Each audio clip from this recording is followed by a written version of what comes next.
There's a ton of...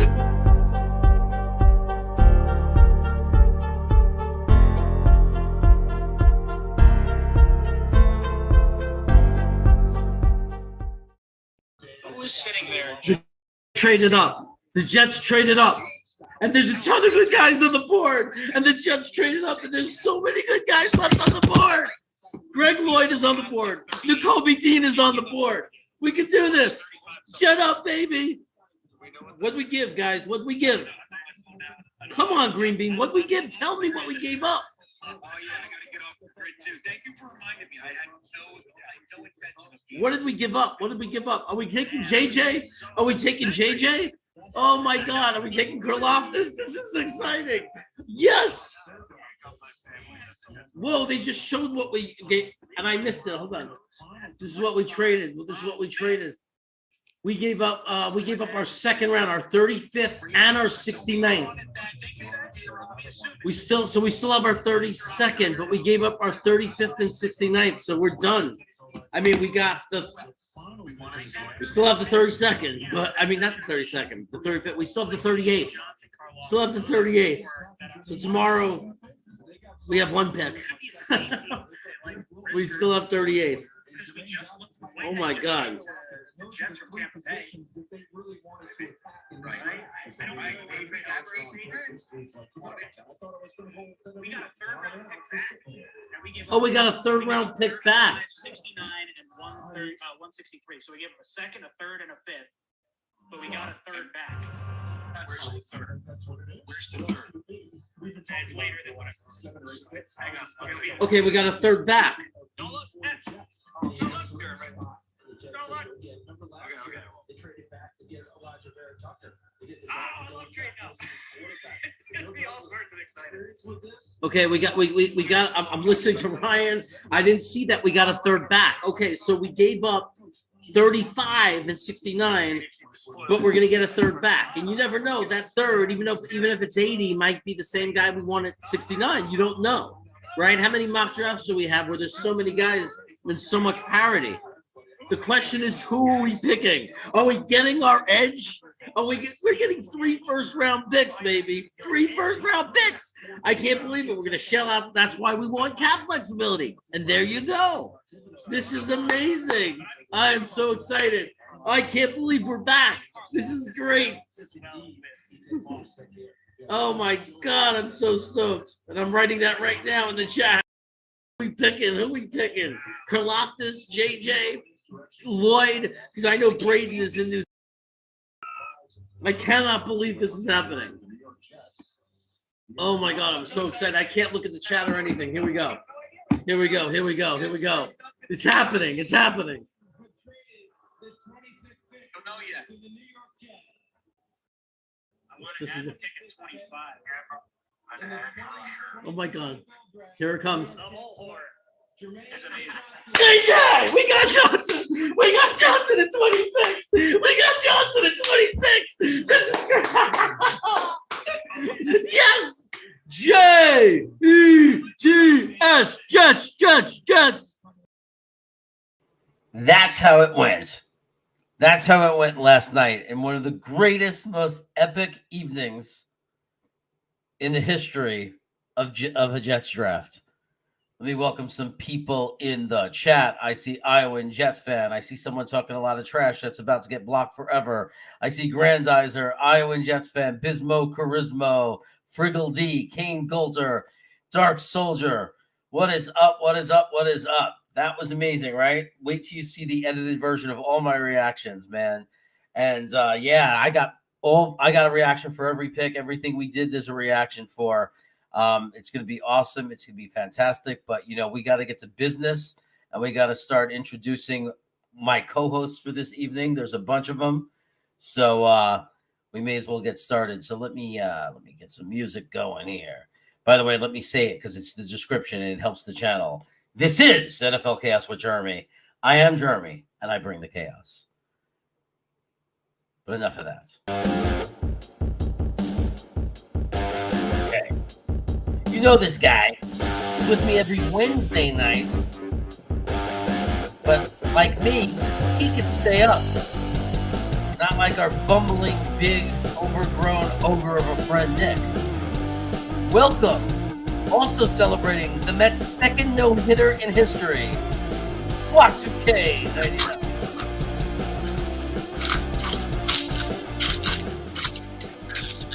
That's what it's all about, folks.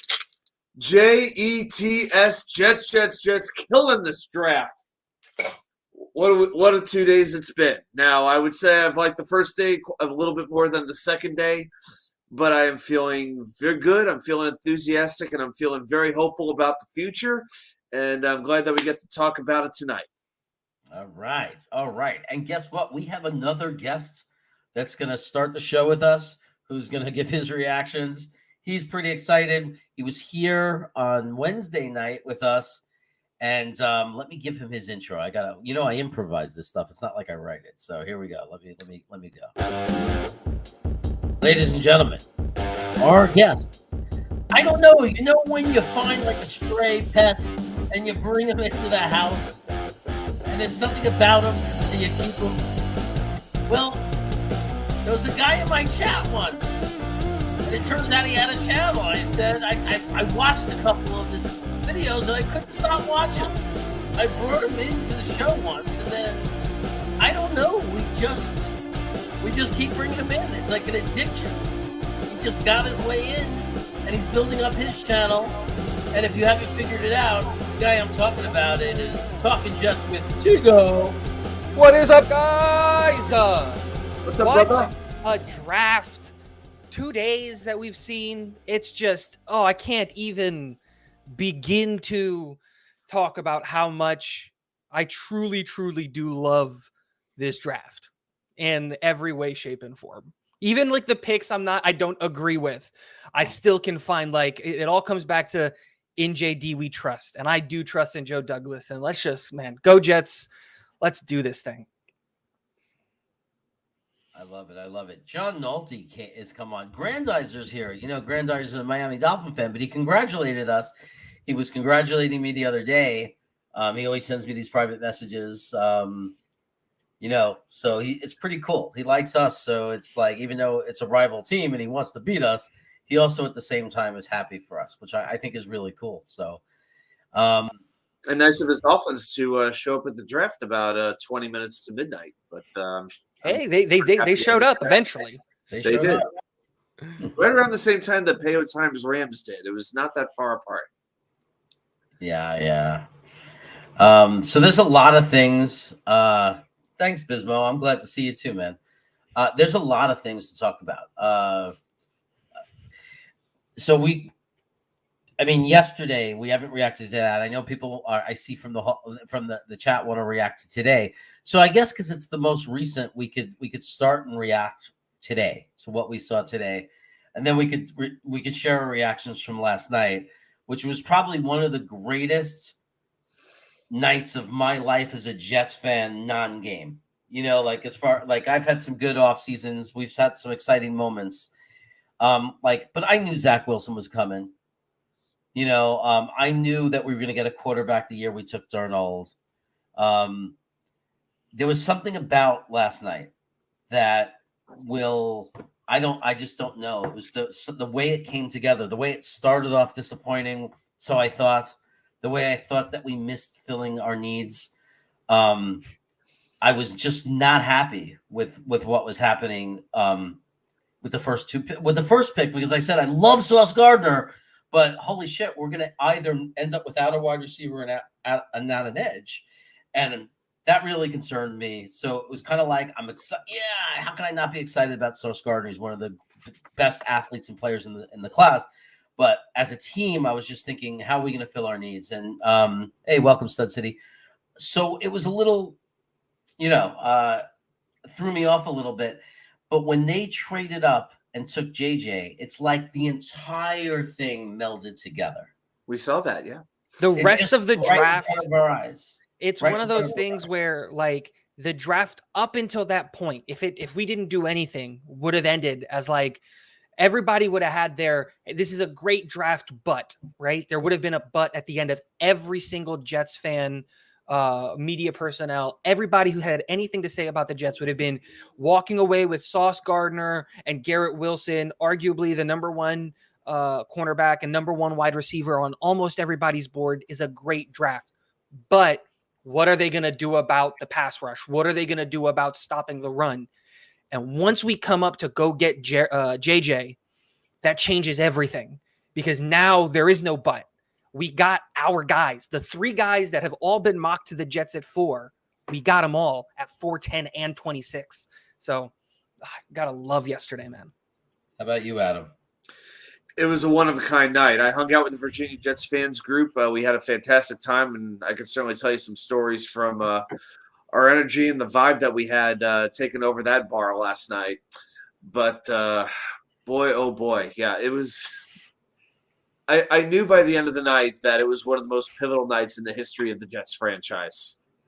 It really tied the draft together. Yeah, okay, that's what I'd say. That's from a movie. Okay. You know, the dude. Oh, right. It really ties the room together. There you go. I don't know. I thought it was a good movie, but I think the hype, because I didn't watch it till many years later, I think the hype was so high for it that when I finally watched it, I was expecting the funniest movie of all time. And it was like, okay, the narrations were cool at least. But that's neither here nor there. I thought it was all right. But we knew at the end of the night that this was going to be one of the most memorable days in the history of the Jets franchise, and we couldn't wait to see what JD was going to do the next day.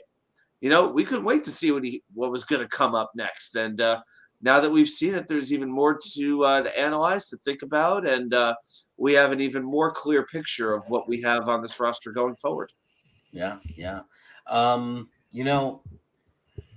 So I left it as it made it. It was just so brilliant, because I didn't even realize it if they took him until the pick happened. It didn't hit me. As soon as the pick happened and I had a few seconds to process, I realized what had happened. I realized that for weeks and weeks we've been mocking scenarios where we'd have like a Garrett Wilson and JJ. Like that's been in a lot of our mocks with 4 and 10. And it occurred to me, holy shit, you know what we just did? We just got JJ and Wilson, and then for the cost of trading our 35 and throwing in the 69, so for the 69 and the 163, we just got Sauce Gardner. With that, we made that pick Sauce Gardner. And I'm like, holy shit, when it really hit me what we did, I said, he's a genius. He's an absolute genius. And what's great is he was trying to trade the whole time. He could have ended up trading up for 15 or 16 or 17 and had to give a whole bunch more. But because he couldn't get anybody to find a deal with and JJ kept slipping, we actually paid much less, which is just things seem to just be blowing our way for the first time ever. And I just want to say Pure Adrenaline Fantasy Sports has a question. You know, he wants to know, do you think we use both picks tomorrow or gain more picks? I just want to say I watched the presser with JD before. I don't know if you guys watched it. And the last thing he said at the end was that they're very open in answering the phone to either trade backs or trade for picks for next year. And that's what I think, knowing JD, he might be really happy with this draft already. He might be thinking next year. And I think he'll get better value possibly by being patient and waiting till next year. What do you guys think? I want more draft capital. 2 picks to me tomorrow. I can't imagine we're going to be done in the 4th round. Yeah, I would like to see a trade down. I mean, people were even talking tonight about around when we got around, I don't know, like around the 60s or so. It's like, oh, we got to trade up and get Nakobe D. We got to trade up, get this, get Chanel, get this guy, get that guy. I'm like, what do we have to trade up with at this point? I don't want to mortgage future draft picks at this point. You know, we have 6 picks next year. We have rounds 1 through 6. You know, our excess draft capital is over. We've used it. We used it this year, and I believe that we've used it well. But I am interested in getting another pick or 2 towards the back part of the draft. I mean, there are guys in mind. I mean, that we're good at finding depth.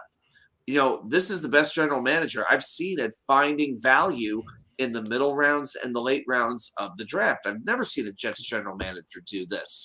So I want him and his scouts to find those hidden gems, or an undrafted free agency that we can roll with. Because there is talent out there. Like we've talked about it. It's not a top-heavy draft, but it's a deep draft.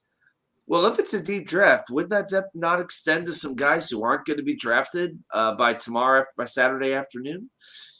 So I think there's more guys to get there. And if he could get another pick or two, whether it's this year or even next year, then I'm all for it. But I definitely don't think we're going to just take those 2 picks and that JD will be having his final press conference midway through the 4th round of the draft.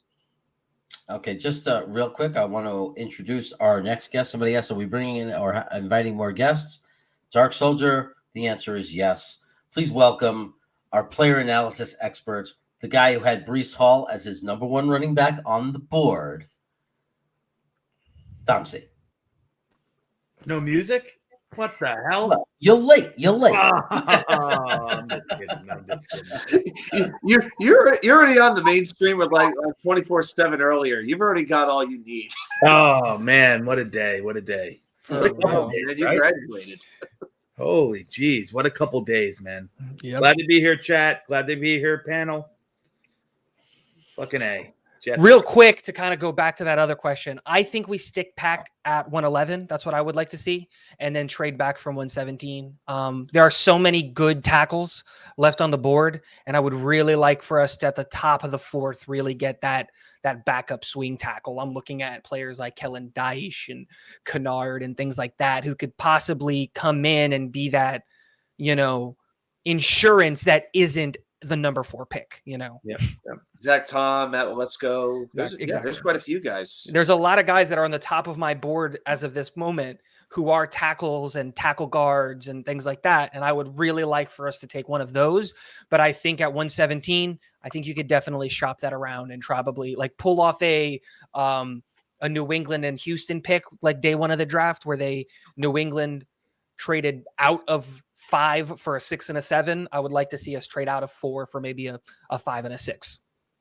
I can see that happen. I can see that happening too, Tigo. I like that scenario where we stick at 111, maybe fill one hole, whether it's the developmental offensive lineman, future center to replace McGovern, or You might as well have.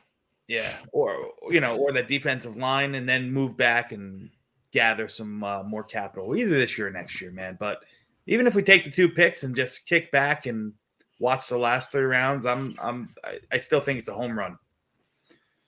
I still think it's a home run, man. It's great. It's great to be a Jets fan today. Oh yeah. And it's And the not only that, but we feel like it's great to be a Jets fan going forward. It's not like a little temporary thing because we won one random game or something like that. This is like we could see sustainable success on the horizon, and we feel it even. We already felt it, but now we feel it even stronger than we did just 48 hours ago. well And we're good at that. the thing that not to sound pessimistic, because it's hard to not be so optimistic after what we've accomplished in the first 3 rounds, but I don't want to just win the first round of the draft. I want to win meaningful games come November, December. You know what I mean? So I think it's Jeremy that always says it. Now the pick's got to hit. We like them by name. Now they got to hit. And we'll still, we still got to hang our hat, and which I'm very confident in. But we will go as far as Zach Wilson takes us. It's interesting. It's Nick who said it first that we have to hit on all picks, and I stole it. And now he actually, it's funny because he always says, and Jeremy, now he says it as the thing you stole from me that you always say, but it's true. We have to hit on our picks, right? We love them from what we know about these guys. We love them, but they have to hit. I loved Vernon Gholston when we picked him. I couldn't wait. I thought he was going to be an animal. I loved Blair Thomas when we picked him. I thought he was going to be our superstar running back.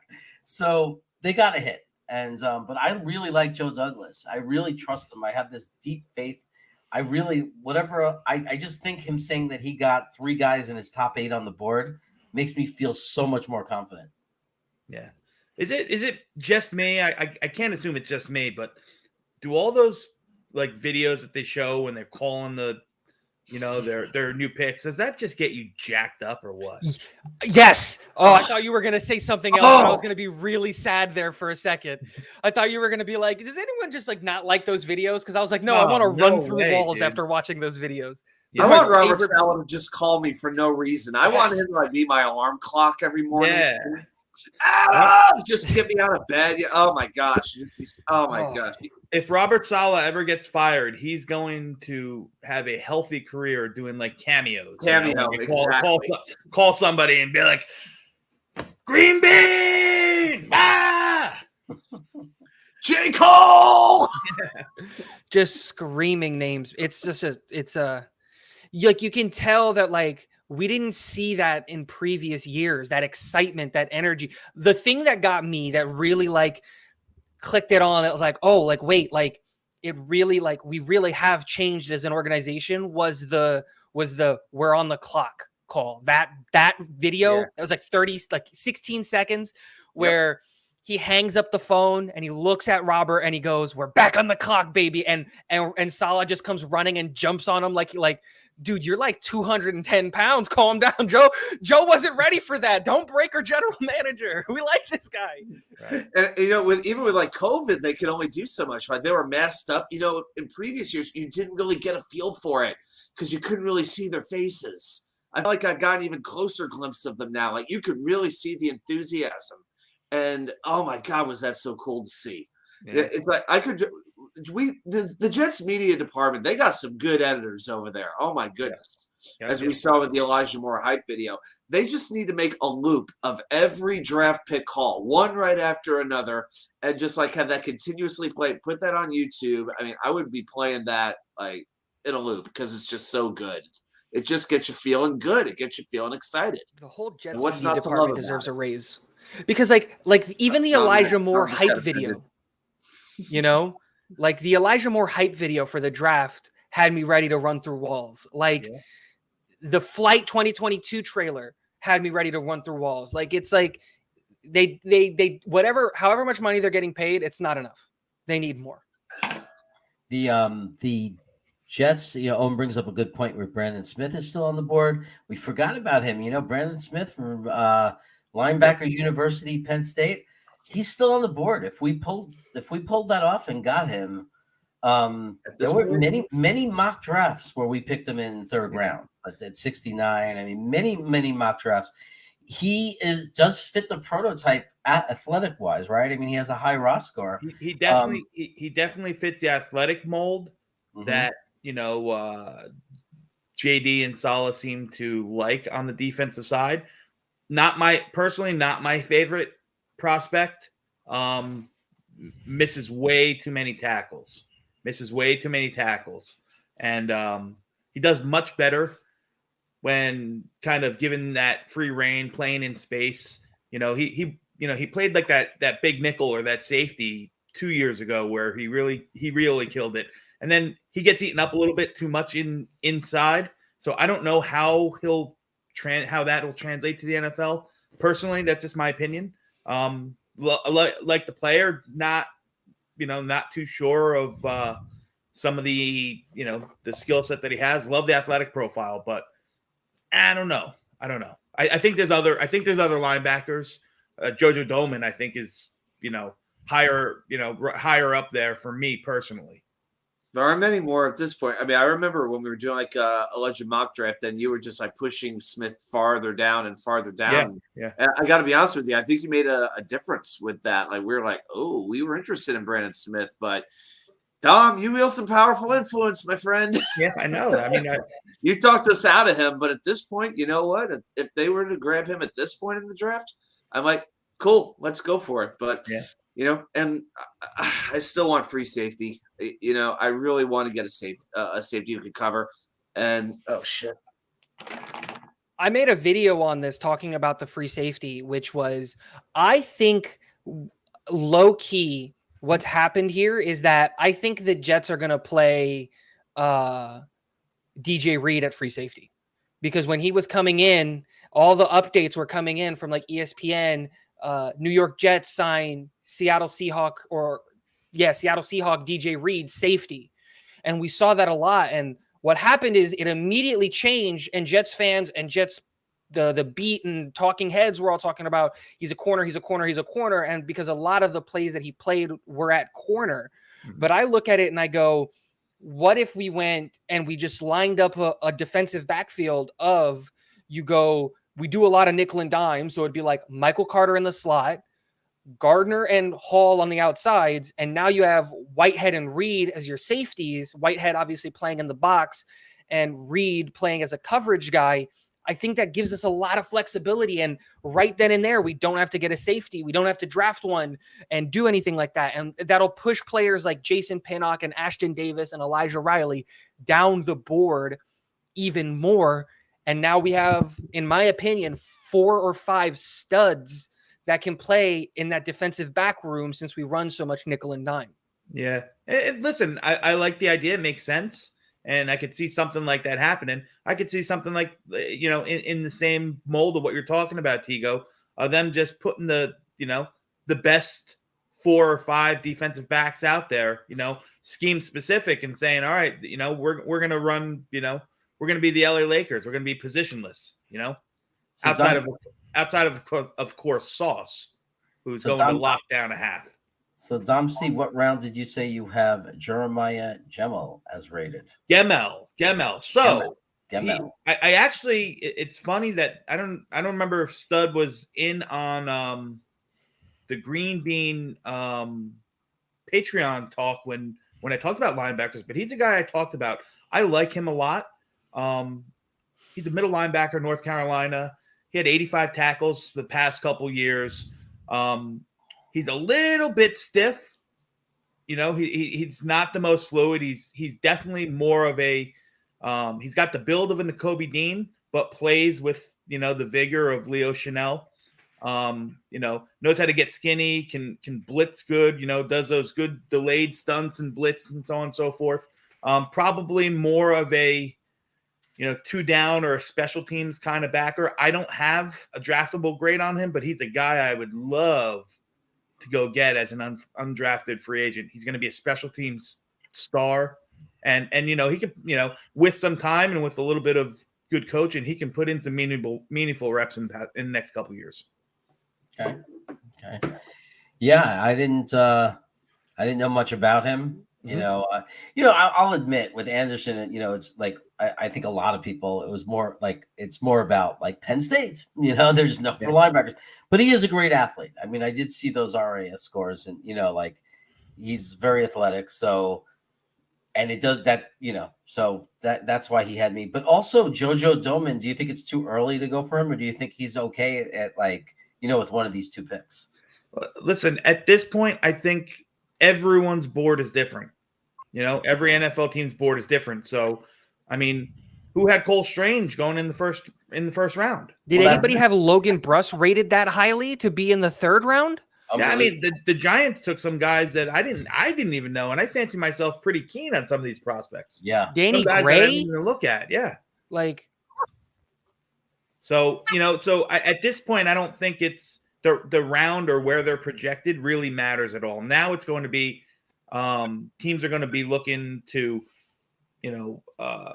put guys in that, can fit scheme specific stuff, that can play on the special teams, that they like the traits and become good developmental players. So, JoJo Doman can go from now to undrafted free agent, just like anybody else in this draft. I mean, Perrin Winfrey, who, I know Jeremy and I have tagged at 35 on many of our Sunday night mock drafts, is still available. Another one that you look at, like for last year, was you look at Kenny Yeboah. How many times did last year, in everybody's mock, did we have Kenny Yeboah going in the 5th round, in the 6th round? And then we got him as a UDFA. Yeah. What was that? Adam, you're messed up, man. Your mic is messed up. You're squeaking. You shouldn't have told them. We shouldn't have. Oh, no. Never mind. I'm lying. That way. I was kidding. Green Bean would be like, "You're in fast forward mode, man." So any great comments that like encourage people to like the channel or subscribe and all that stuff will always get highlighted, and relevant comments to our discussion and the Jets will always get highlighted. Yeah. All the other stuff will never be acknowledged. I've got a question for you, Dumpsy, regarding the linebackers, because I would like to see us take a linebacker. What do you think of Malcolm Rodriguez, the kid out of Oklahoma State? I really like his coverage skills, even though he's kind of a liability in the run game. Yeah, well, again, it's at this point you're not going to get the total package, and I'm going to use a perfect example. Leo Chanel, who went 103, 104. Everyone loved Leo Chanel, but he had clear viable liabilities. He's a 2-down running back, a 2-down linebacker right now. He's too vulnerable in the pass game, which is why the only reason I can think that he fell down that far, And it's funny, I tweeted something or I texted something in our group chat to Adam and Jeremy and some other guys. Now, again, you got to take the medium for what it's worth, but the Kansas City Chiefs Reddit page already posted that the Chiefs, who drafted Leo Chanel, plan on moving him to play as a situational pass rusher, and not necessarily as an inside linebacker. So, obviously, if that's true, if that's the case, they know where his liabilities lie as well. But the talent that he can offer is still viable for a pick like that. So, the kid from Oklahoma State, like I said, he would fit in nice. He's the antithesis, I think, of what we have in Q Williams. So can you put them both on the field or sub one in for another? Sure. He's a good player. He wasn't my favorite prospect. Friggle. I'm going to talk about Ruckert real quick if you guys don't mind, because I love the selection of Ruckert. I do too. Did anybody, quick before you go over Ruckert, because I love Ruckert, did anybody, when you were looking at this pick, like, okay, the Jets are on the clock, who do you think they're taking? Did anybody say Ruckert? Because I didn't. So I wasn't even talking tight end.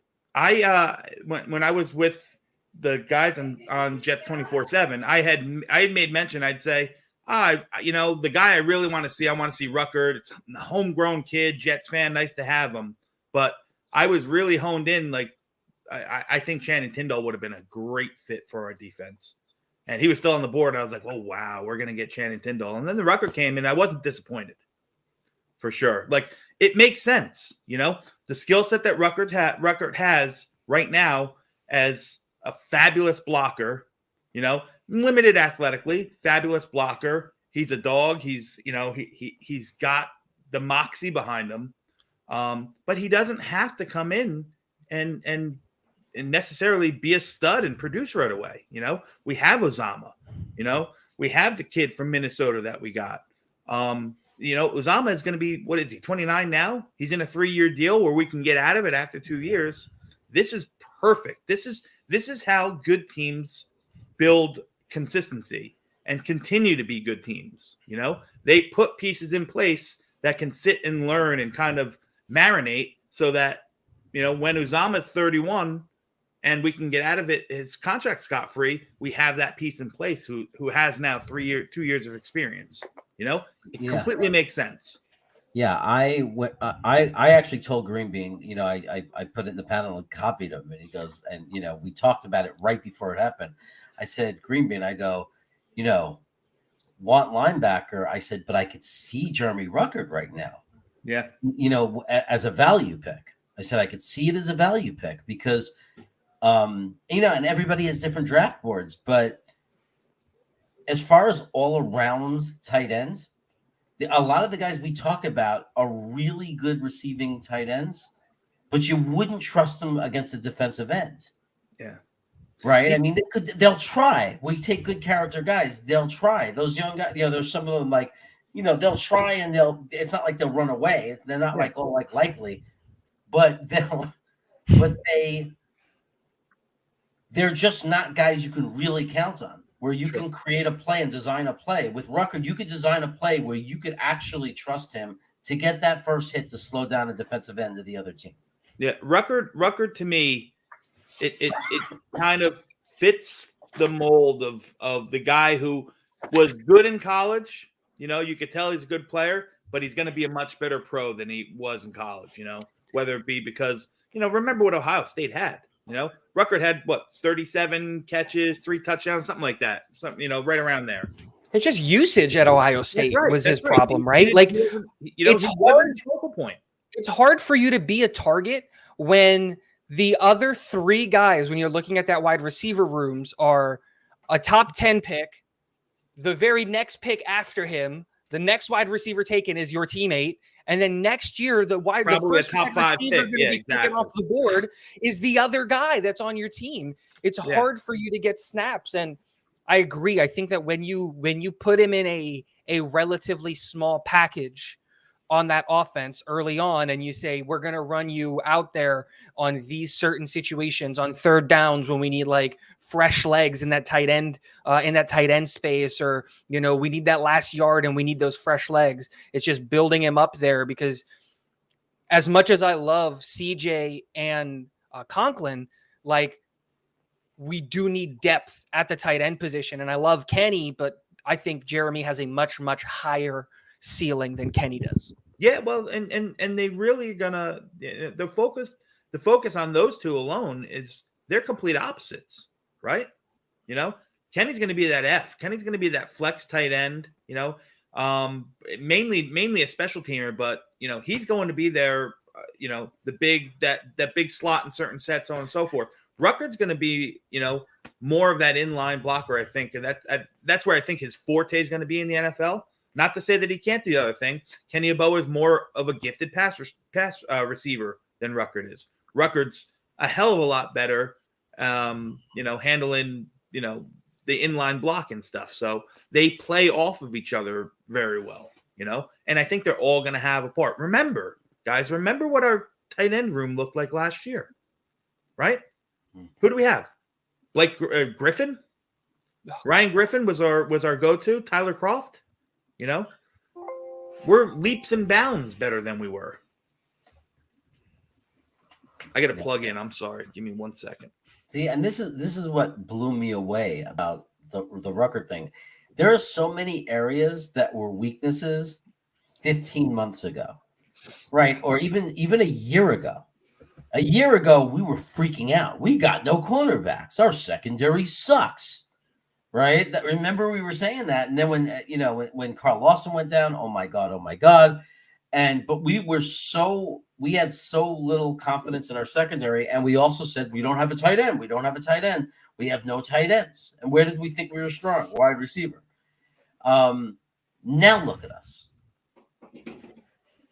A year later, 12 months later, our secondary is probably our best strength. We got Sauce Gardner, CJ Reed, Bryce Hall, Eccles, Michael Carter too, Guidry. So we got depth. We're loaded. We're stacked. We add Whitehead. We're bringing back guys. I mean, so our safety, we still need to pick a young one, but we do have a bunch of guys in the room. It's going to be very competitive. If you look at like Elijah Riley, Pinnock, who small sample but was a very good sample. And then, even Ashton Davis, when you look at and then with LaMarcus Joyner, there are so many guys. It's not like we don't have guys in the room, and some of them are young and can still have a lot of development ahead of them, a lot of improvement. What am I saying? Elijah Riley might. Ashton Davis, believe it or not, might, or he might have a role player for more running plays, running downs. You can tell me if you agree with that, Tom. Yeah, I'm not sold on the fact that Ashton Davis is a complete bust. I think personally, he's been casted completely wrong. I see him as more of that Swiss Army knife kind of play, more in the box guy, going to be your lightning blitz from the edge. Disrupt the backfield more so than sitting back in too high or single high. So I think that Ashton Davis just hasn't been put in a role where his skill set is meant to be. Maybe they thought he could do that, but that hasn't been his strength. Play to his strengths, man. Let him get in the box. Let him let him sub in certain situations and bring some heat from the outside, man. What did I call CJ Reed? It's DJ Reed. He did it. It's not CJ. It's DJ. Green Bean is just always there to find it when I do it. He knows. He goes, I just gotta wait for Cravat to mess up so I can bust his balls. Oh man, it's like it. Look, if you look at the roster 15 months ago, we should do that. Oh man, I'm giving it away. That's the idea, right? Well, I'm too lazy to do it. It's more of a Frankie from Flatbush thing. I could see him, like having a chart that shows the roster for 15 months ago, and you look at the roster today, 15 months later. Oh my God, how are you not on board with JD? Like, look at the roster On 15 paper. months ago. Yeah, It's on paper, it's one of the better teams ever. It's Like- ridiculous. Like, how did he do that in 15 months? It's absolutely crazy. And remember how people were so mad when we traded Jamal Adams? That one blew my mind. I was like, dude, if the guy doesn't want to be here, bye. Yeah. Like, it's that green beat attitude of like the moment he's not wearing green and white anymore, I hate that guy. And it's like that was my take with it. And it was like who would have thought we turned Jamal Adams and Sam Darnold into AVT, Garrett Wilson, Jermaine Johnson, and Brees Hall?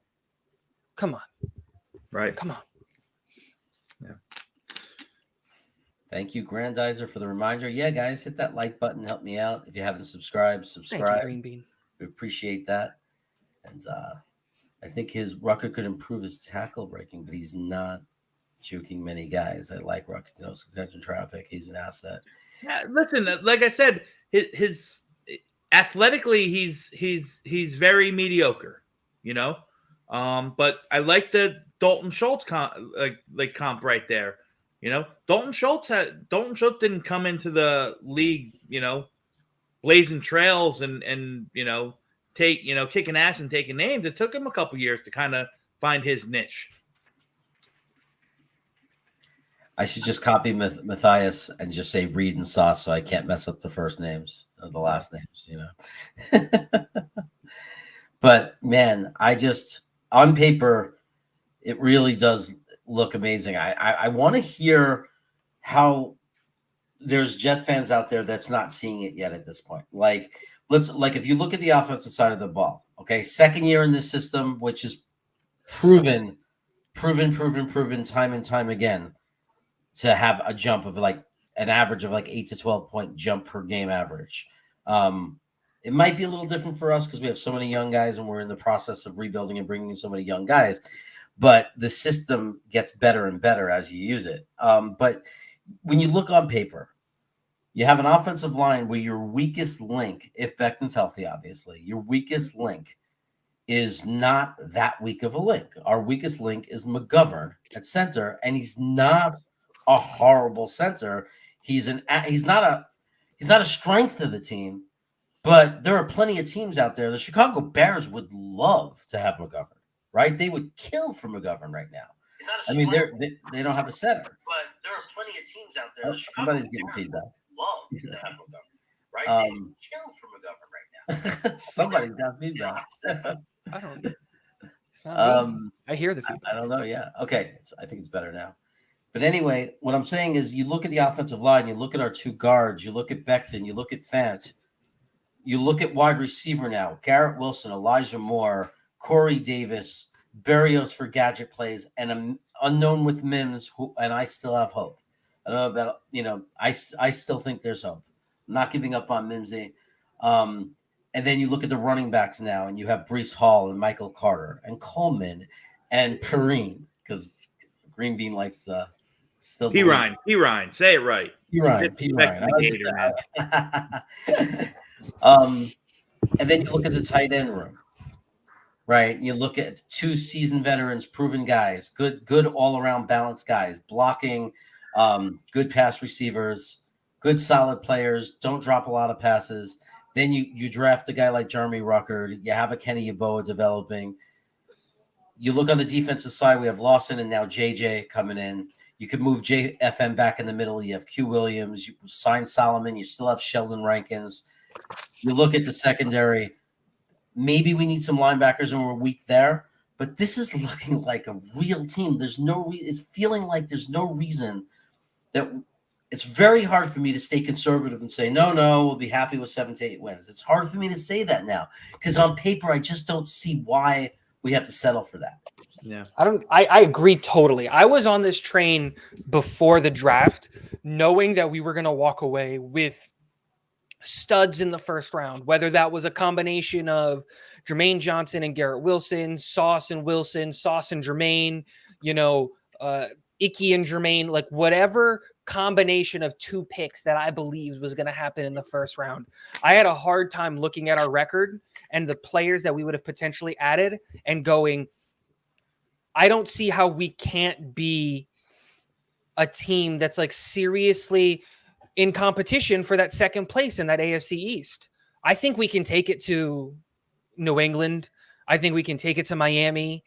I think there's a lot of teams out there that we're going to surprise. If Zach plays like he played in those last 5 games where we were taking it to the Tampa Bay Bucks to the last 2 minutes of the game, if we can, if the team can rally around Zach, like in that Bengals game and how they rallied around Mike White and all of that, like I seriously look at a team that, and this might be a bit hopeful, but like Joe Douglas has done nothing but give this team hope like the last 2 days. And in free agency we might be looking at a double-digit win team, 10 wins. Like that's not out of the realm of possibility. I don't know. Just this is the first time in a long time where I feel like my hope isn't misplaced. It isn't just like, a unicorn eyelash whisper in the distance of me just believing in this team and like, no, it'll work out. I believe in this team. I like the players that we've picked up. I believe in Joe Douglas and what we've done in this offseason. And like, I'm ready to like run through walls and I'm ready to wear this out proudly, like for the first time in a long time. I wear my Jets stuff out all the time, and it's always how about them Jets? Like they're not doing great, but it's finally an opportunity for us to be able to, let's go paint New York and New Jersey green again, and let's go do that stuff, and let's get our own bandwagon fan of these kids. When Kansas City was on that run, you saw Kansas City jerseys everywhere. Man, I have a Patrick Mahomes jersey. I like Patrick Mahomes so much, but it's one of those things where it's just like, let's go get some Zach Wilson jerseys out there and some Garrett Wilson jerseys. And let's paint America green and Gotham green. Let's be specific here. I realized something. I'm pretty sure it's correct me if I'm wrong. All those wide receivers picks, some of them we never even talked about. Is Sky Moore still on the board? He went to the Chiefs. No, he went to the Chiefs. He did. That's right. I remember when they picked him. That's right. Because I remember saying, oh my God, there's your speed. There's your speed. He's dangerous, so much more dangerous on a team like the Chiefs because of Mahomes. It's totally their style. Score quick, strike big, lightning bolt. Sky Moore's perfect for that. Yeah, I think it's very interesting too with the plethora, the influx of wide receivers taken in these first 3 rounds.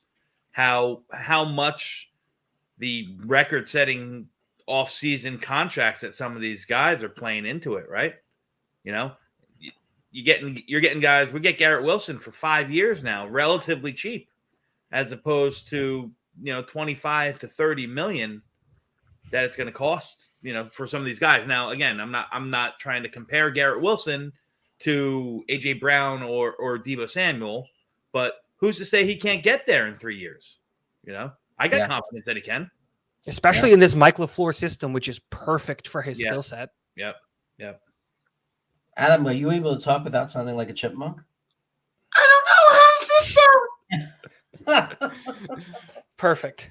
I was just making sure because I haven't heard you in a while. You haven't chimed in with anything. What's your thoughts on all this? I don't know. I'm too nervous to talk right now.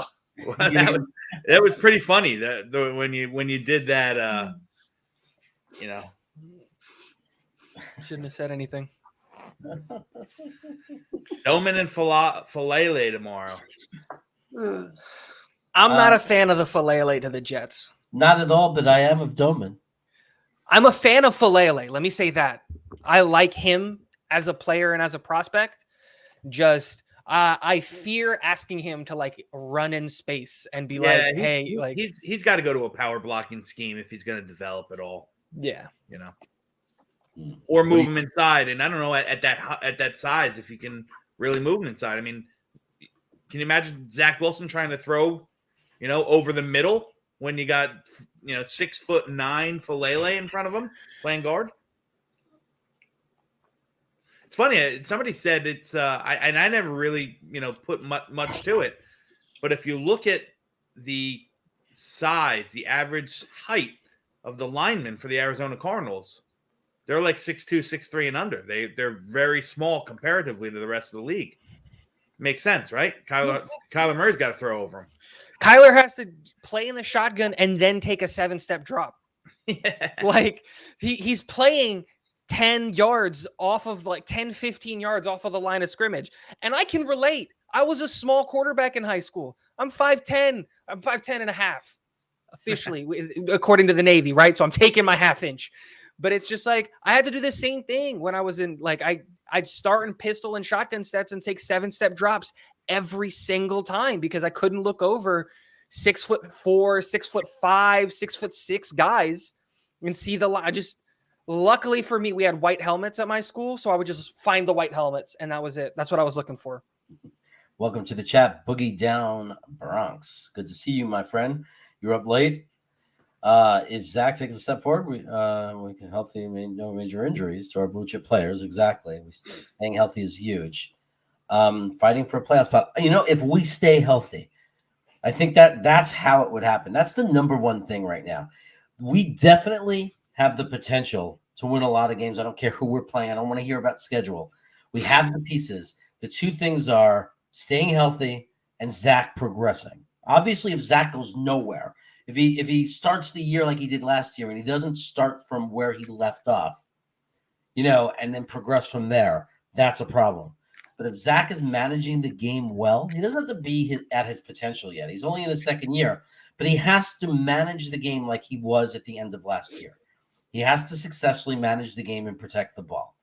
If he can do that and all of our players stay healthy, there is no reason. Other teams and other fans that don't know us, they'll laugh at this, but it's not unreasonable for us to be thinking about the playoffs if we stay healthy and our picks hit. Bingo. If the picks hit. And we always forget about all these second-year players we have that had good rookie years.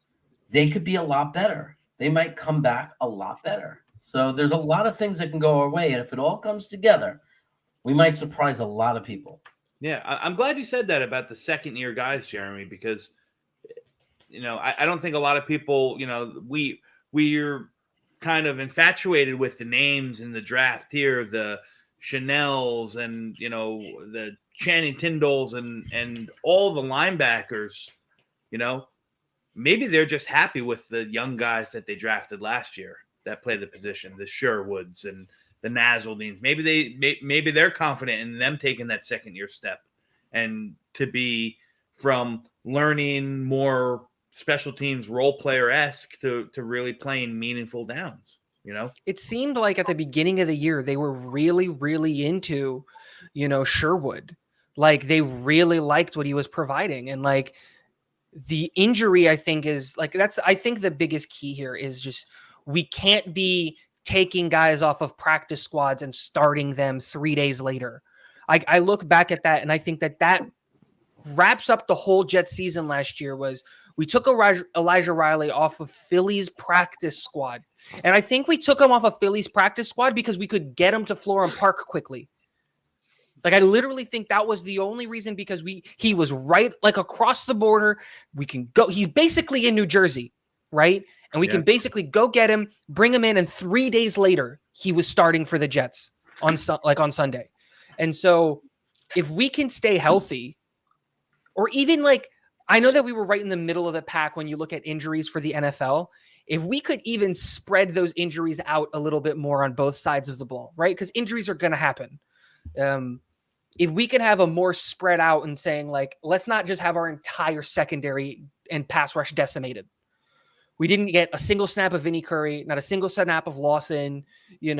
Like, if we can just spread it out a little bit more, stay a little bit more healthy, watch out, because I think we can come in with a vengeance. Yeah. Sterling Weatherford. Do you guys think that Sterling Weatherford, I was thinking about this the other day because he's big, right? He's like Hamilton II or something, you know, Bigger. maybe not in ability, but he's big. Do you think that could be the player that we draft and convert to linebacker if he puts on weight and muscle? Well, he's 6'4", 230. So he's got the size to play. And I know in some of the postseason stuff that he was, you know, some coaches have asked him to kind of work out with the linebacker. So he's that prototypical big nickel hybrid guy that we talk about, the Jamie Sherwoods, the Nasaldines, and so on and so forth. Sterling Weatherford's in that same mold. You know, I don't know if he's got enough chops to make it as strictly a single high safety, or even strictly as a box safety. But you know, I think he's you know, he's a really, really he's a really, really talented guy that is going to take some time. You know, that he quintessential developmental pick. You know, but he's a guy that, again, if he became a Jet, he's a guy that's going to come in. He's going to work his ass off, and he's going to, you know, he's going to rock it out on special teams while he learns, you know, and I think that's important. You need guys like that. You know, you're not going to draft, you don't come into a draft, you're not going to draft 7 starters. If you're drafting 7 starters in your 7 rounds, your team's in bad shape, right? Yeah. And the other thing is like, if, you know, Matt hears someone's upset saying we're still weak in this position when it's all over. Well, it better not be when the draft's over, because guess what? It's not over when the draft is over. We still have some money. There's going to be lots of cuts. There's lots of flexibility. You've seen that we could find people off the garbage heap and get decent play out of them. And guess what? We were saying it before. Look where we were 15 months ago. What do you want? What do you think is going to happen? You think, if you're, I mean, you gotta have like, be realistic. If you look at the improvement of this roster in the last 15 months, let's be realistic. You couldn't have expected 15 months ago, in 15 months from now, we're going to have no holes and we're going to be strong in every single position. That's ridiculous.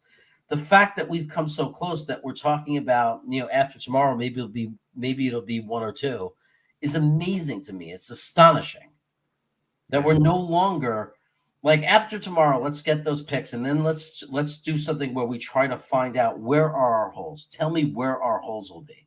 So Adam, I'm going to ask you, where do you think tomorrow, after our 2 picks, whether we trade them, whether we pick a guy, where would you say the Jets have holes at this point? Outside of just general depth, my first thought would be linebacker. I do not trust this linebacking core, and I'm still disappointed we have not addressed it yet. And in free agents, I don't want to hear about the guy we signed from San Francisco. That's like another depth piece. He went to my high school. Legitimate. Oh, okay. I'm sold. That'll be great. Yeah. Perfect. Yeah. Alec Pierce went to high school 30 minutes from where I used to live for 20 years, so I'm sold on him as well. Yep. Yeah, I want to upgrade linebacker in the worst way, but general depth at tight end, at offensive line, and positions like that. But I've wanted a safety that can cover. I felt at the start of the offseason we needed 2 starting safeties. Now, I'm a LaMarcus Joyner fan, but I don't expect him here past this season.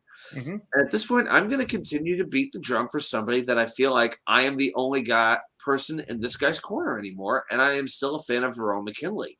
I know he's not the biggest guy in the world, but he can cover, he can hit, he can go. He's got the attitude that I want. He's got that tenacity. That's a Robert Saleh word. We saw him use it with Jermaine Johnson. So one of the guys that I would take, with all these safeties gone, I think my top target is not Sterling Weatherford. It's Verone McKinley. I totally forgot about Verone McKinley. It's crazy because I'm the one that always talks about him living out here on the West Coast. I cannot believe I forgot about Verone McKinley. I love Verone McKinley, and he's still on the board. That's going to be something I'm looking for tomorrow. If we pick him, I'll feel a lot better. Yeah, I think at this point, I was on defensive tackle for a long time also, but I think at this point we have so many pieces for it. I'm willing to take our chances with what we have.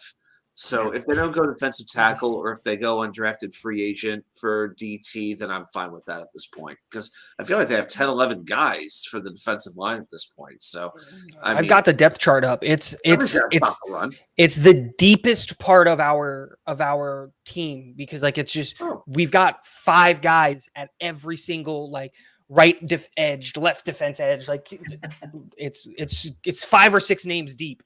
But here's the thing with that. Here's the counterpoint I make to that.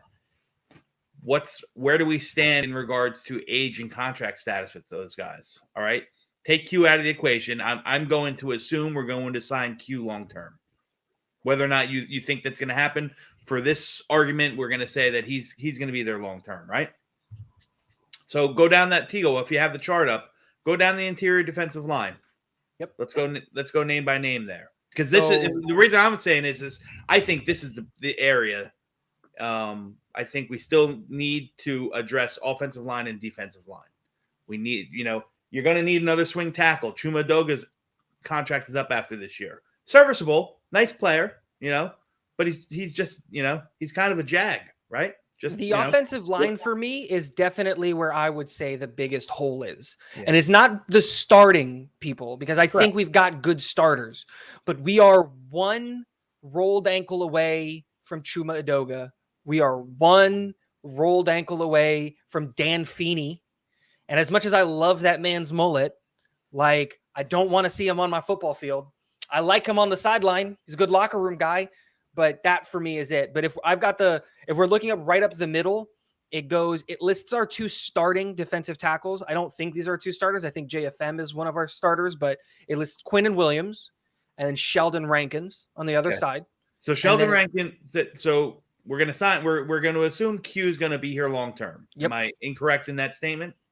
No, I agree with it. Yeah. Sheldon Rankins I'm surprised we didn't cut him now. Agreed. I wanted to save the $5.5 million. Yeah. I would have let him go already. But I think that he has a sheer role in the locker room, that veteran presence, and so on and so forth. So you kept him. He's going to play his part. And he'll see some meaningful snaps. That's for sure. But they're not going to be after this year. He's done. His contract's up after this year. All right. Yes. So you got those 2. Then it goes the next 2. It goes Solomon Thomas and Nathan Shepard. Right. Okay. 1-year deal, and I don't know what Shepard's deal was, but I believe it was 1 year as well, right? It was 1 year. 2 seconds, I can tell you it. Okay. It was definitely 1 year. Maybe Nathan Shepard. Nathan Shepard. He is. Oh, okay. Some people say things as I pull this up. Yeah, he's on a 1-year deal. Yeah, he's a free agent next year. Okay. So 3 of the guys that we've mentioned so far out of our depth on the interior defensive line are on 1-year deals. Yeah. And then the next 2 names are Jonathan Marshall, our draft pick from last year, and then Tanzel Smart. Tanzel Smart signed I think an RFA, right? So he's on a 1-year deal.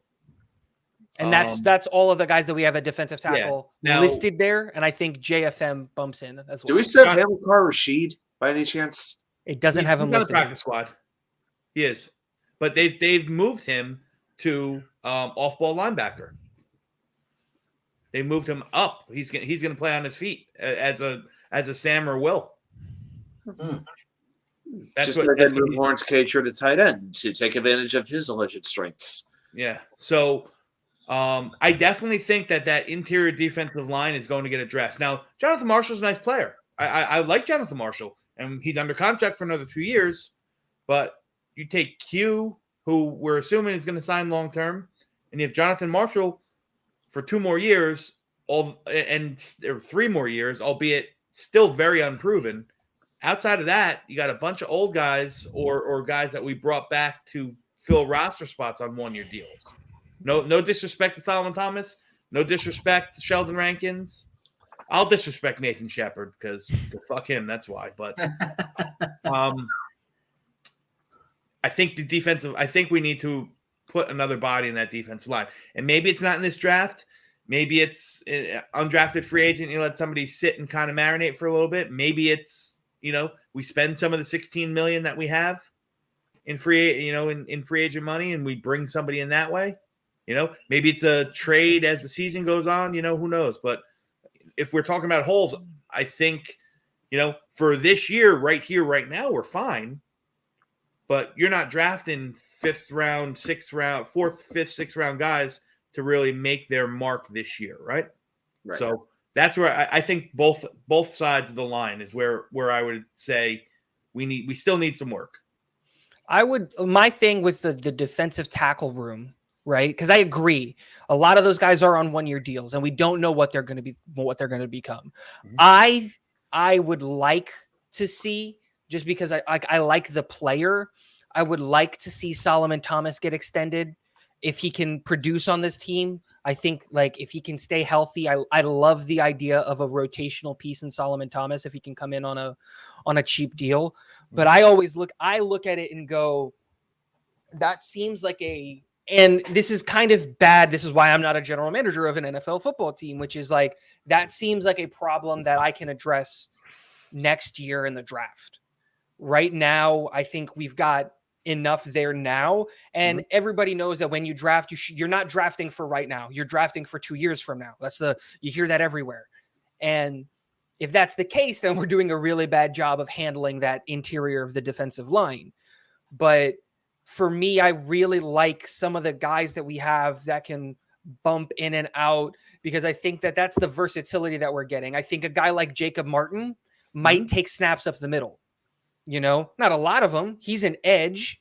He's really an edge, but I wouldn't be surprised if we bumped Martin inside on a pass rushing set. If it's 3rd and 15 and we're trying to go really, really light to go just really, really fast, you throw out a 4 of like Jermaine Johnson, Jonathan Franklin Myers, Jacob Martin, and Carl Lawson, and just say, go get to the quarterback. Yeah. You know, so that's what I really like about this rotation that they're putting together. We have that ability now. We have the horsepower where you can just say, pin your ears back and go. You know what I mean? JFM rushing up the middle, phenomenal. You know, if we brought in a guy like Perrion Winfrey, you know, that Perrion Winfrey, that's what he does. You know, Perrion Winfrey can't play the run worth a shit. He's the anti Nathan Shepard. You know, but he'll get after the quarterback up the middle. You know, he's going to be very role specific for a little while, you know, but what he does very, very well, you know, and I still think that, you know, Nathan Shepard, again, just a guy.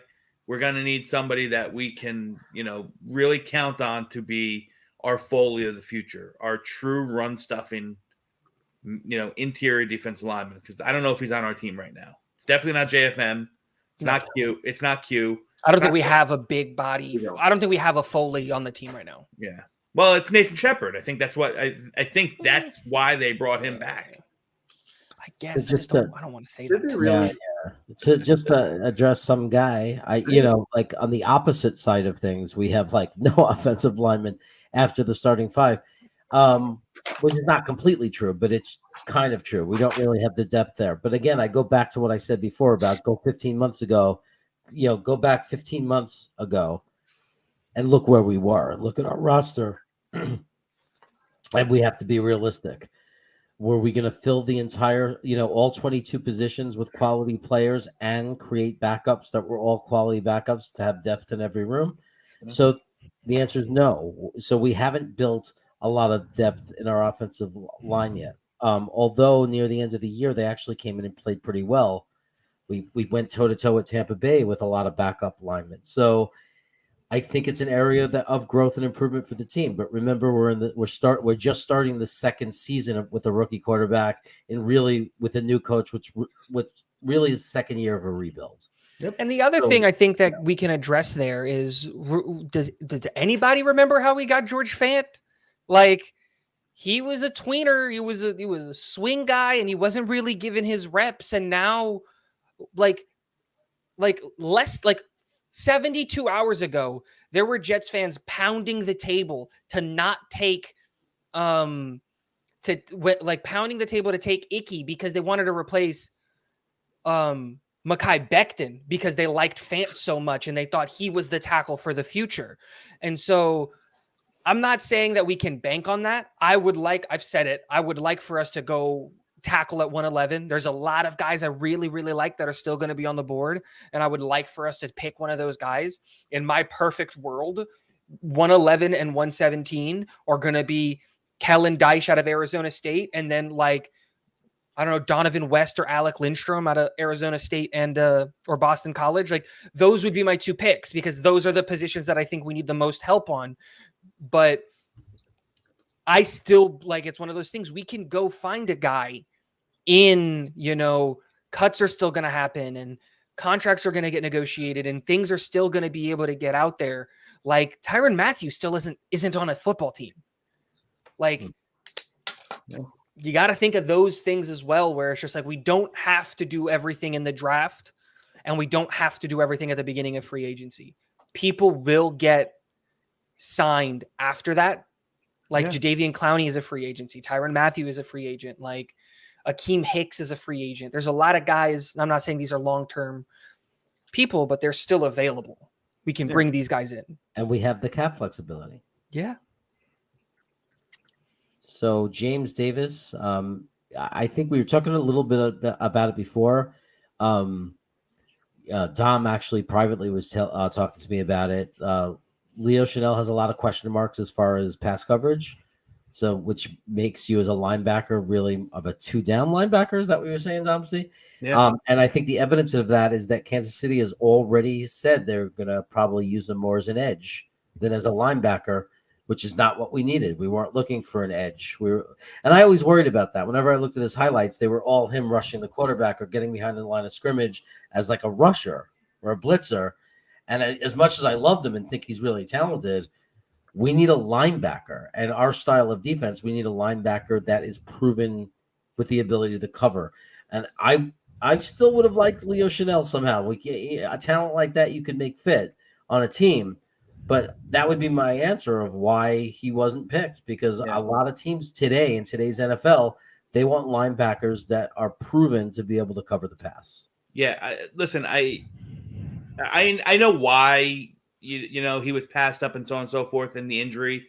Nakobe Dean falling to 83, but man, when I was watching him after he got picked by Philadelphia and ESPN showed like whatever his highlights and whatnot, and they had him side by side to their pro comp with Jonathan Vilma. I was like, wow, I never even freaking thought about that. They are the same freaking player. They are the same freaking player. That's the kind of guy that we need in our defense. But again, I think it's something that's going to be addressed next year after, I think barring an absolutely balls to the wall year, I think this is the last year we're going to have CJ. He's a dog. I love him. He does work, but I just, I don't see that us keeping a 31-year-old CJ Mosley at $17, $18 million a year. Unless he's willing to restructure because he wants to stay. Yeah. Fair point. Yeah. I mean, that would be the only way, that he wants to stay, that he means what he says. And he says, I'm rich. I have as much money as I'll ever need. I'm rich. And I'm going to do what's, some people are like that. I'm going to do what's better for my life. And I love these guys. And I want to see this through and win a Super Bowl with this team. CJ Mosley moved his parents into his house. Yeah. In Florham Park. Yeah. I remember because the dad was always like showing the basement and giving the tour of the house. Yeah.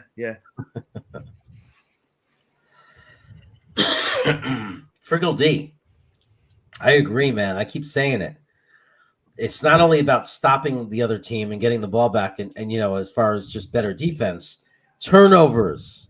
We need to flip the script. We need to go back to being the team that's, has the advantage in turnover ratio. And now we're finally seeing guys come in that have that ability, that have that, to create turnovers. And I think also getting, Carl Lawson back and putting JJ on the line and increasing the pass rush will also help increase turnovers. Yeah. So, Adam, Jeremy, Tigo, let me ask you a question now that we're talking about Sauce. Do you think the addition of Sauce and DJ Reed and what we've done in the back end of the defense, do you think that this now means that we'll probably shift more towards a little bit more press man? Or could we see? Could you guys see Sauce, trailing WR1 across the field, or do you think that we're still going to stay in our off man or zones and play left side, right side with these guys? What are your thoughts on that? Solid system is zones, right? That's what he Yeah. believes in. They're very defensive about it. When they're asked, they say no. It's not just zone though. I mean, he played Right. a lot of man last year. That's true. And he's done it in the past. Okay. I personally, it depends on the team you're playing. If I'm playing a team with a guy that Reed might not, you don't trust, as good as he's good and decent, but if you have a guy on that team that's going to kill you, or is killing you, and Gardner can shut him down, and Reed can handle, and everybody else can just be, contain, at least be reasonable against the other guys, I don't see why you wouldn't. So if you're playing a team that's not star-studded at wide receiver and has only one real big threat, you might decide, hey, we're just going to have Gardner shut this guy down, and then our other guys are going to be, are going to match up fine. To me, it makes sense. I don't know why you would just, I didn't understand it last year. Yeah. There was why with Stephon Diggs, why we were letting him just eat Eccles for lunch. Well, the concept has always been, even when Richard Sherman back in the Seattle days, he was, arguably the best cornerback, top 5 cornerback in his prime. And, the system called for him to stay on his side, He played that deep third and that's what he did. I think we're going to run a lot of that. I think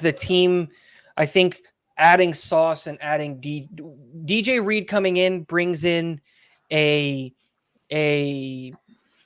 person who knows the scheme and knows the system, so we won't have to sit here and teach it to him. And I think Sauce, obviously, his biggest thing is he played a lot of man press in college. He played a lot of man press at Cincy, but he does have those zone coverage skills, and so I would think that what we would see a little bit more of now that we have some corners, specifically in Sauce, that we can really ask them to play both zone and man, we might start seeing the introduction of, this half of the field is zone coverage and this half of, you're just going to go, I think it comes very team dependent, where it's just going to be hey, everybody is going to play zone except for Sauce because we're playing Buffalo. I want Stephon Diggs out of the game. Take him out of the game. I don't want the ball thrown on that side. You hug that man. You're attached to his hip for the whole game. And I wouldn't I could see that happening, but it's like it happened in the Buffalo games last year where Eccles was getting eaten for lunch out there by Diggs. And in the presser, we thought about it. It's hey, we never once thought about moving Hall out to the outside. We believe in our system. We believe in our guys. This is what we're going to play. So it's like a double-edged sword. I could see us going and playing a lot more man sets and things like that. But that one press conference, that one snippet from Robert Saleh at the end of that game where he said, we didn't think about it once. We like our corners and we believe in our system and we're going to play our system, is the one that gives me pause to that. Gotcha. Adam, what do you think? I thought that watching that defense last year, it was the most passive defense in 35 years of watching football that I had ever seen. And I understand why. With the youth and with the injuries, it was very much a bend but don't break. We didn't want to give up a lot of big plays. Well, that worked for a little while, and then other teams, before long, started to figure out how to beat us. It was one screen pass after another, eventually became one long run after another. See Indianapolis game with the ridiculous white jersey and black pants combination. And eventually I think the defense got completely demoralized. And I think one reason why we saw so few turnovers and so few sacks was they were playing so passive that they weren't willing to take chances because they didn't really have the talent. They didn't have the playmakers. Everybody had to play their spot, but it was very reactionary. They couldn't be aggressive. No wonder Rex Ryan was so offended watching us for as long as he was, because it was the antithesis of what he wants. And let's be honest, it's the antithesis of the type of defense we want to watch as fans. I mean, I know offense is what's sexy. That's what sells. It's all about fantasy football now, right? But there's just something that makes you feel so good inside when your defense has beaten the crap out of another team's offense in this day of the NFL. So for me, I think now that we have some real playmakers, and I think we're going to have at least 3 on the field that we didn't have last year. In fact, I'll say 4. I think it's going to be a third of the defense between Johnson, Lawson, because he didn't play. I would throw in Whitehead. I'd throw in Sauce. Now, can we get a linebacker to go with that? I'd be much happier. Right there, you're seeing a third of the defense at least being turned over, and I think those players will in turn make other players better. Q, JFM, and so on and so on. So I think the addition of these guys is going to make for a more aggressive defense, and all of a sudden, I think there'll be a lot fewer people calling for Jeff Ulbrich to get fired at the end of the season. If we stay healthy, it's going to be very, very different. And don't forget, there was the games where the defense was fine. They were holding it. And it happens all over the NFL. You see it all the time. Defenses that are playing really well, but the offense doesn't do anything. 1, 2, 3 out, 1, 2, 3 out, and eventually the defense gets tired and they break. And it happens to top defenses. And look at the games. There were games where that's what we were doing. 1, 2, 3 out, 1, 2, 3 out. And then there were games that were the opposite. There were games where the offense played really well, like against Philadelphia. The second half, all of a sudden, the defense couldn't get off the field. And it's interesting because part of what could happen this year, too, is what's going to happen when we put it all together. What's going to happen when the chemistry is there and we have long, sustained drives, and then the defense, instead of coming out and doing well when the offense isn't scoring, they come out and do a hold, and then we put together another long drive, and it's the other team that only had the ball once in the whole first quarter for 2 minutes, 3 minutes of possession. That's what starts making championship football.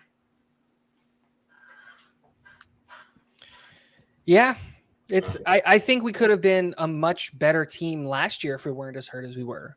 I think there was like a few games that I look at where like I don't think we were going to been much better. Let me correct that. But I look at that season and I go, we might have been able to beat Carolina. We were in that Tampa Bay game right up until the end. Mm-hmm. And what does that team look like, a little bit better? Like there was like, what if Zach doesn't get hurt? What if Zach goes through that transfer? Like, I think he needed to like miss those 4 weeks because when he comes back, he comes a whole different player. But like, what if something just clicked on that last game and then like we come back in? It's one of those things where like we can't talk about the what if, right? We don't know. It's pointless of having that conversation, but there's definitely the opportunity with how much depth and what we can do. And Dom, I really liked what you said about that defensive back room, about like, we might legitimately just say, we don't have corners. We don't have safeties. We've got DBs. We're going to take the 5 best guys and we're going to play basketball back there. It's just, we run it like the wide receiver room. Denzel Mims didn't get play time because he didn't know every position he didn't know the X, the Z, and the slot. And we wanted him to know all 3 wide receiver positions. And he didn't. Like, I don't think it's that far out of the realm of possibility in the system and in the schemes and in the things that we do for us to say, you know what? Let's go. Like, just here are the best 5 defensive backs we got right now. And the same thing that we're going to do with the defensive line, you just do with your DBs. You just say, here's the best 5 that we can put out there. Let's go get an interception. Yeah. I the more I think about it, the more I really, really like the point that Jeremy's made a couple times during this show here on how did we look 15 months ago? Because you think about it, like we have more depth now than I can ever remember. We have more viable pieces now. Well, listen, they might not all be superstars. They might not all, turn into superstars, but we have more viable depth now than any Jets team I can remember in all my times. You know what I mean? It's if this is how a rebuild, if this is how good teams, hold consistent wins year after year after year, the Pittsburghs, the Baltimores, the New England Patriots, if this is how it's done, like, we're doing it. You know what I mean? I think it's the coolest thing, man. I think it's so much different than the same old Jets that we've always knew. And that's what I think is like, that's exciting. That's what's that's making me want more, And as a Jet fan, I root for my team, good, bad, or indifferent, but there's always that, and I'm always, my cup is always half full. Like, this is going to be the year to always be let down. For some reason, this doesn't feel like, I don't see that letdown coming. I'm not claiming Super Bowl championship, but I am. I'm We're saying going. we're going in that right direction, man. Zachary Berner, I agree. The Giants got off to a great start and didn't hold up and do as well. Hey, Zachary, welcome to the channel. It's very traditional that when you join our channel, we welcome you. We welcome you in the chat. We have one of our viewers, Jay Cole, who very generously has offered, anytime we get new viewers, to offer to cook them food. So he might ask you what you like, what kind of food you like. Be sure to answer, and he'll offer to cook you some. And I don't know. I think that he might actually be serious about it. So you should definitely stay tuned. Wait for J. Cole to make that offer to you. And subscribe to the channel, man. Glad to see you here. And I agree. The Giants did not win 2 and 3. If you talk about second and third rounds, it definitely was not very impressive, especially compared to their first round, which was, I thought, very, very strong. If we're Their talking their first round rivaled ours for the best in the league. I think that whole tri-state area, like that, like the 3 New Jersey teams, because Philly's a New Jersey team. Let's be honest here, right? The Philadelphia, the Giants, and the Jets all like killed it in the draft, walking away with Jordan Davis and AJ Brown, walking away with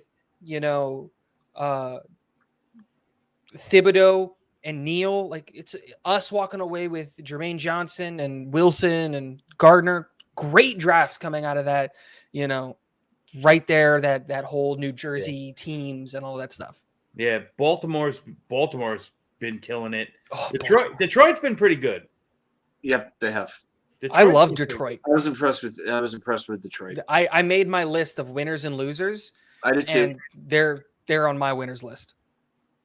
You know what team I thought had the opposite effect of the Giants, where the Giants started off well but fell off? I thought one team started really slow but came back today. I thought they were like the opposite team, and I thought that was the Houston Texans.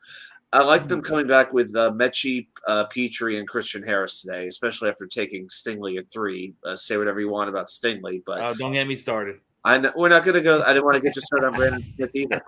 I'm a sauce guy now. And don't get me started on. And don't get me started on. I'm a sauce guy. Fuck Yeah. Stingley. Yeah. Stingley's not in New York. I don't give. Yeah, but I thought they had a good rebound day. So I thought they were kind of like the opposite of the Giants. But yeah, Indy did really well. Indy's on my list as well. Yeah. I mean, Washington didn't do that bad. I have them on my losers list. Yeah, Washington, I don't know. I don't like Dotson. I mean, I like Mathis. And It depends what you think about Dotson. Yeah. Listen, Yeah, I love Dotson. Jahan Dotson, the player, but I don't Not there. I don't understand the trade down to trade back up to get him. They got their own way of doing things, the commies do. Yeah, listen, if that's what you're going to do, then just stick put and take Jameson, right? Who's the better version of what Dotson does? It didn't make sense for me to get out to just come back up. Yeah, and Jacksonville was just weird. I can't believe they took both Lloyd and Muma. They would go 2 linebackers. I put Jags on my Miles losers Jack, list. right? They have to replace Miles Jack for one, and I don't know what kind of defense they're going to run now with Peterson. If they're going to more of a 3-4 base and they need another middle linebacker, then you know what? Hey, you just got 2 of them for the next 8 to 10 years. My thing with the Jags and where I ended up with them is that okay, I'm totally on board, right? Like, you do what you think is good for your team and all of that stuff. But did you not just take Trevor Lawrence last year?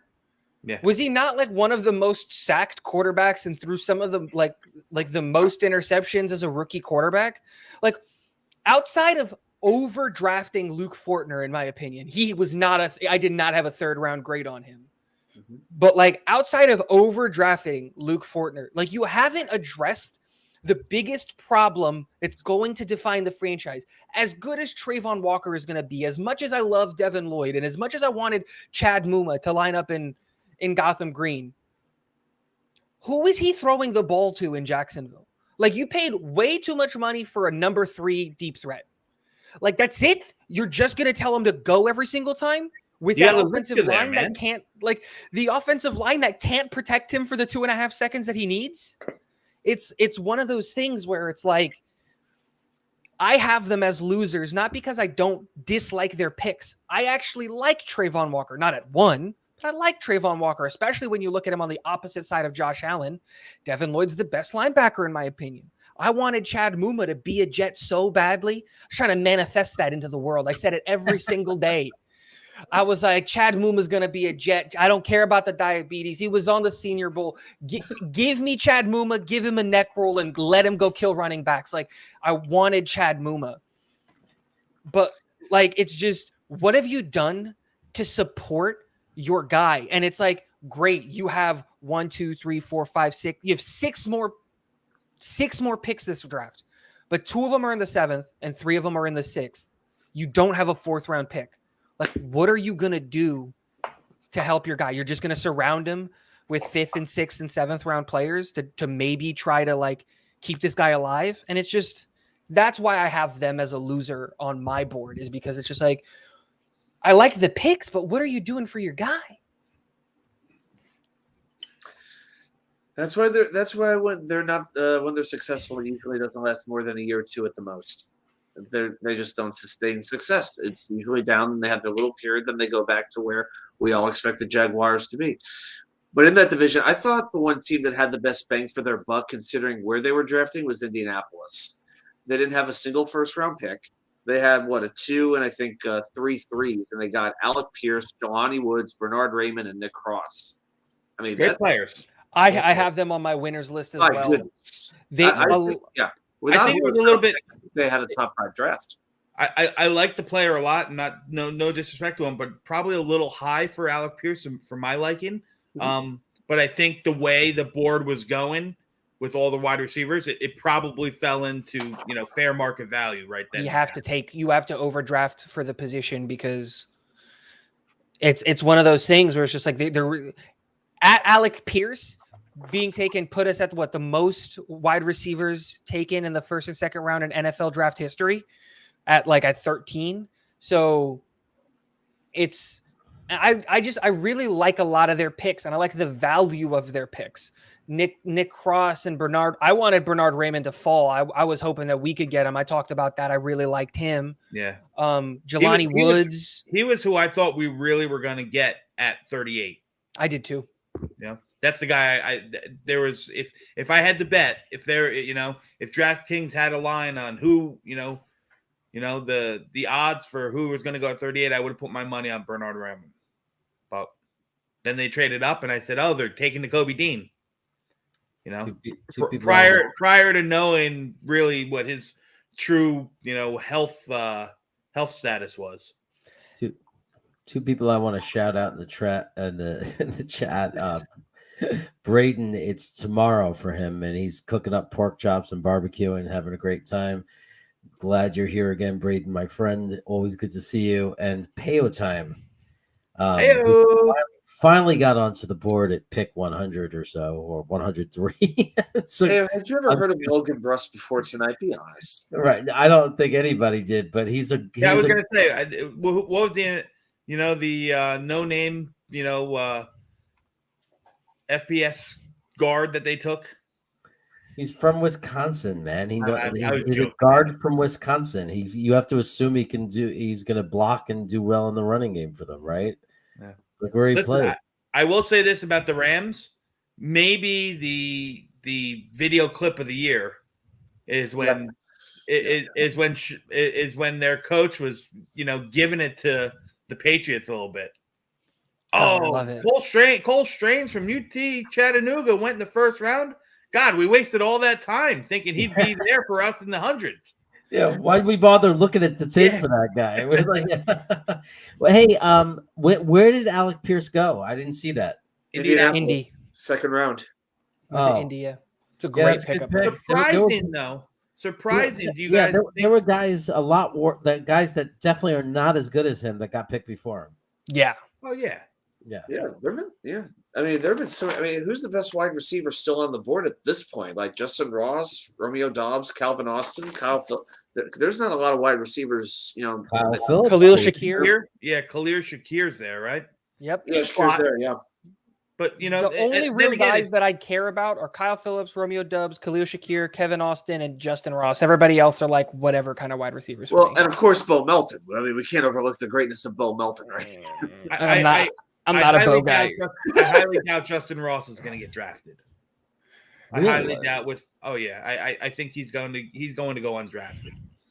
You know, He's the guy working on is it. coming back from a serious neck injury, spinal stenosis, the whole nine. Oh. You know, he's one hit away from collecting. So disability for the rest. Spinal Of the stenosis. Yeah. It's a That's I mean, all look we what need. happened. Look what happened to Kobe Dean. He had a pec injury, and that dropped him down. You got somebody that missed 18 months of football because he had to have 2 surgeries on his neck, and he's got a degenerative problem in the top of his spine. only going to get worse. Yeah, he's not the red flags. The flags are too high. The medical flags are too red. He's not going to get drafted, and it's a shame. He's a nice player.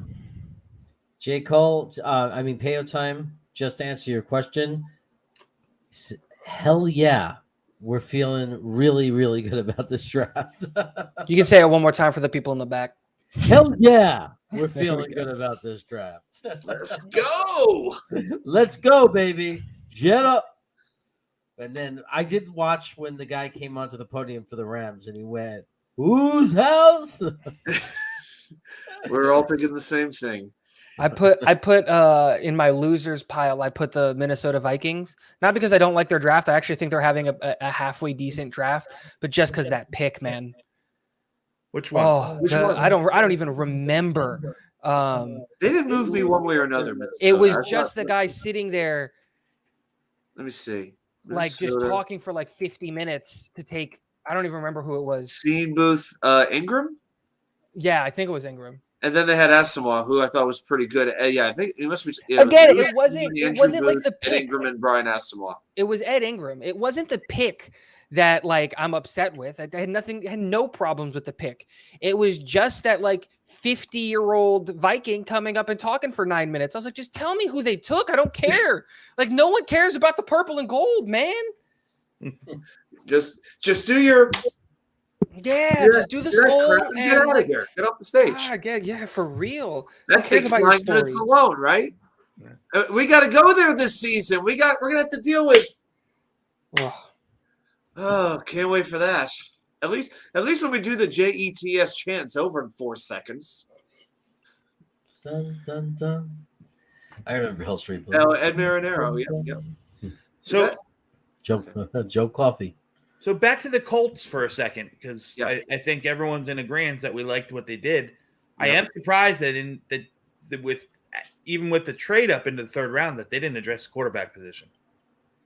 I am too. Matt Ryan's what is he 64? Hi, Friggle. They certainly had the opportunity, but maybe they're like most of these teams. They obviously think very little of this quarterback class. I mean, how many have gone now? 3 or 4? 4. Yeah. So okay, so the 4th did go. We do have right a quarterback that on my board it was a lot higher than most people's board, but I still believe in him, and that's Sam Howell, How- right? And he's Oh, I still there, and with them, like, still, he might fall far enough to where you might be able to take a flyer on him to just sit there, right? Like, there's a good to fair chance, like he just doesn't get taken in the 4th round. Colts like at have all. 159. That's the next pick. Yeah, so they're the about, next what, pick about is in the 50 5th. picks away. They're about 54 picks away, I think it is. So And I got to agree with you, Tigo. Like Sam Howell throws such a pretty deep ball, man. I He love throws that kid, such a man. Deep ball. such a pretty ball. It's like people were surprised he lost everybody on his offensive line and in his wide receiver room and both of his starting running backs, and the guy fell apart. I was like, dude, Tom Brady was throwing to fans those last couple of years in New England, and he wasn't really doing much. Look what happened. He won the Super Bowl first year, goes to Tampa Bay. Like, no one's going to do well when you don't surround them with talent. Yeah. I mean, he's got some work to do mechanically. Like, he's got those Sam Darnold happy feet. Oh, yeah. I don't like the one read and run thing that he's developed, but that was because you had to. But I love his athleticism. His arm and his arm talent is legit. His arm talent is legit. He's one of those guys where I look at it, the Colts, and I'm like, the Colts aren't necessarily a team that are super far away. They're in a division where you're not going to win the division, right? The Titans are, but you can say you've got second almost for free, right? And so I would look at maybe trying to package, 159 and 192 to try to come back into the middle of the, of that of the fourth round and try to go up. Does San Francisco want more late round picks? I don't know, just to go do that and try to see if we can get a Sam Howell, because I'm not a Carson Strong fan personally, but that knee worries the crap out of me. I don't know. I'm sorry. I was just gonna say I don't know that it's impossible for the Colts to catch Tennessee next year. I don't think it's either. Yeah, I think the Colts are taking that step up. I think the Titans are going to be as good, especially in this new AFC. They're definitely not going to be a 1 seed. I mean, this conference is getting better and better. We're talking about the Jets getting better, and they absolutely are. Well, the conference is getting better right along with them. I mean, if you ask most people, they'll say, well, there's probably only 2, 3, 4 teams at the most in the AFC that have no shot at the playoffs. They would include the Jets in that list. So, yeah, we talk about health and whatnot, and yeah, that's important, but things have to start going right. They have to start going right quickly, because this conference is jacked. It's 4 teams deep in the North and the West, I would say. So, yeah, we have to prove we belong.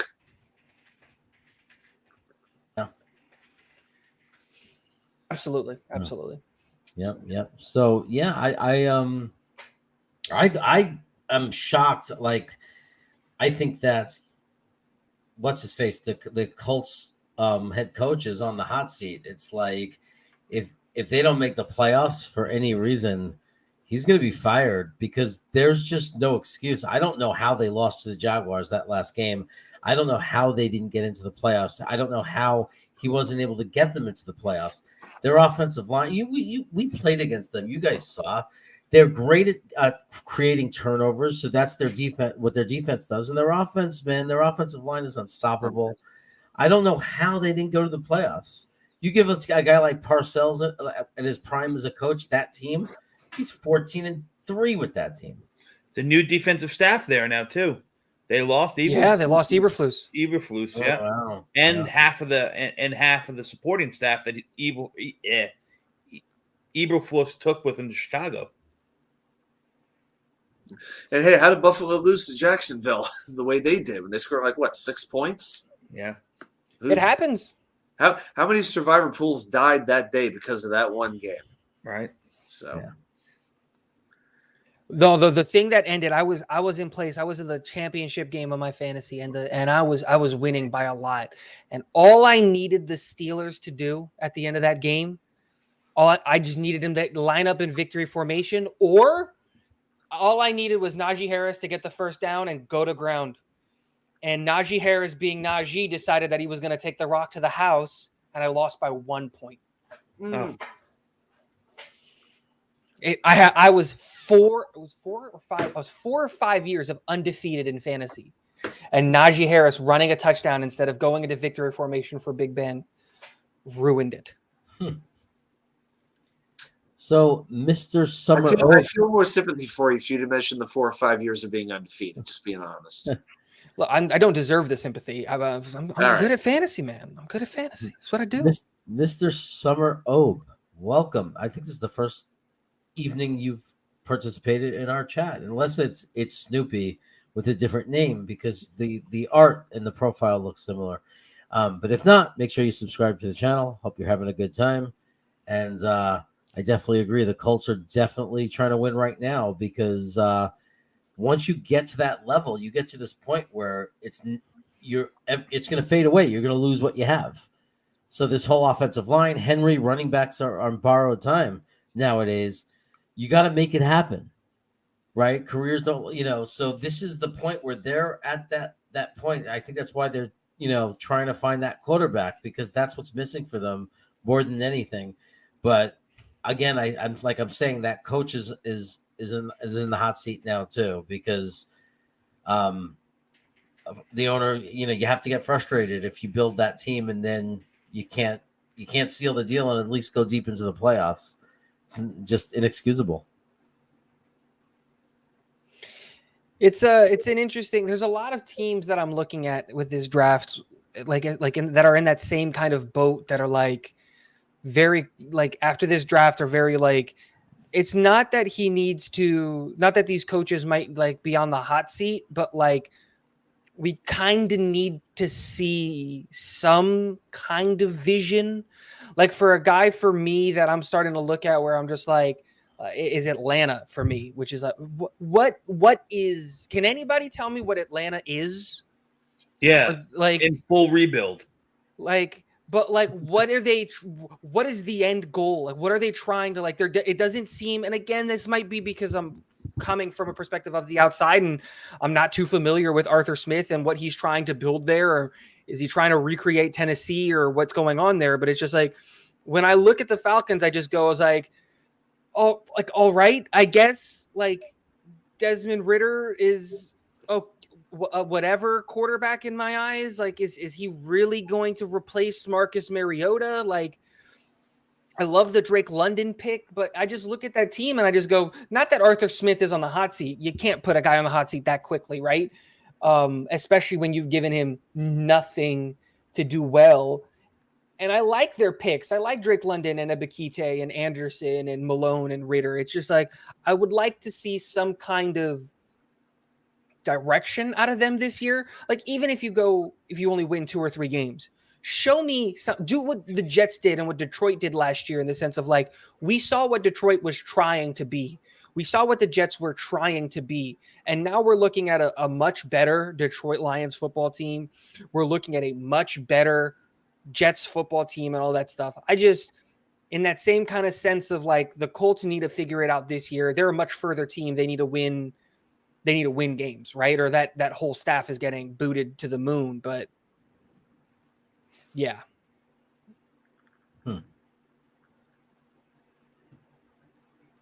Yep. So, okay, let's get rid of that. Okay. Sorry about that, guys. A little bit of a delay. Oh my God. I know. I got rid of it. Okay. So Grandizer, our resident Miami fan, says the Falcon fans think they can retool and that their window is still open. Very delusional fan base. I moderate, know some of their fans. Yeah, I think it's crazy what they're doing. I don't agree with. I think that Atlanta needed to declare a complete rebuild. The worst thing for an organization is to fight it and not accept it. Like, you lost your quarterback, you got killed because your wide receiver, is having these issues and wants out, and now he's suspended for a year, and you get nothing in return. I mean, it's and you weren't winning anyway. I mean, you were already struggling. It's time for the rebuild. It's time for the rebuild. It's just. Well, I think they admitted that once they got rid of Matt Ryan and are taking on all that dead cap money for this year. Yeah. It's just it's an interesting team to look at, because they're very the Falcons are now going towards that bottom tier of teams in the league, like where I think the Jets just left, hopefully, after this draft. I believe in that, truthfully, that we just left that bottom tier and now we're one of those, like, we're an in the hunt team is like what I want to say that we are. And I think that Atlanta has fallen into that tier of what I like to call, like the Jags and the Texans and that team of like, they're a few years away from being a few years away, kind of a thing. Yeah, I've got a feeling. I don't know why, but I just have this hunch. Give it a year and a half from now, Kyle Pitts, you're going to start hearing some rumblings about him wanting out. Unless they find some way to turn it around quickly, would we really be surprised to hear the rumblings that he's not being used to his full potential, that he wants out, that he wants to go, where he can go win? Just saying. I mean, if he's going to be the marquee player on the team and they really don't have direction at quarterback, I could see it happening. Yeah, Well, absolutely. They got him under control for 4 more years, right? Yeah, they do.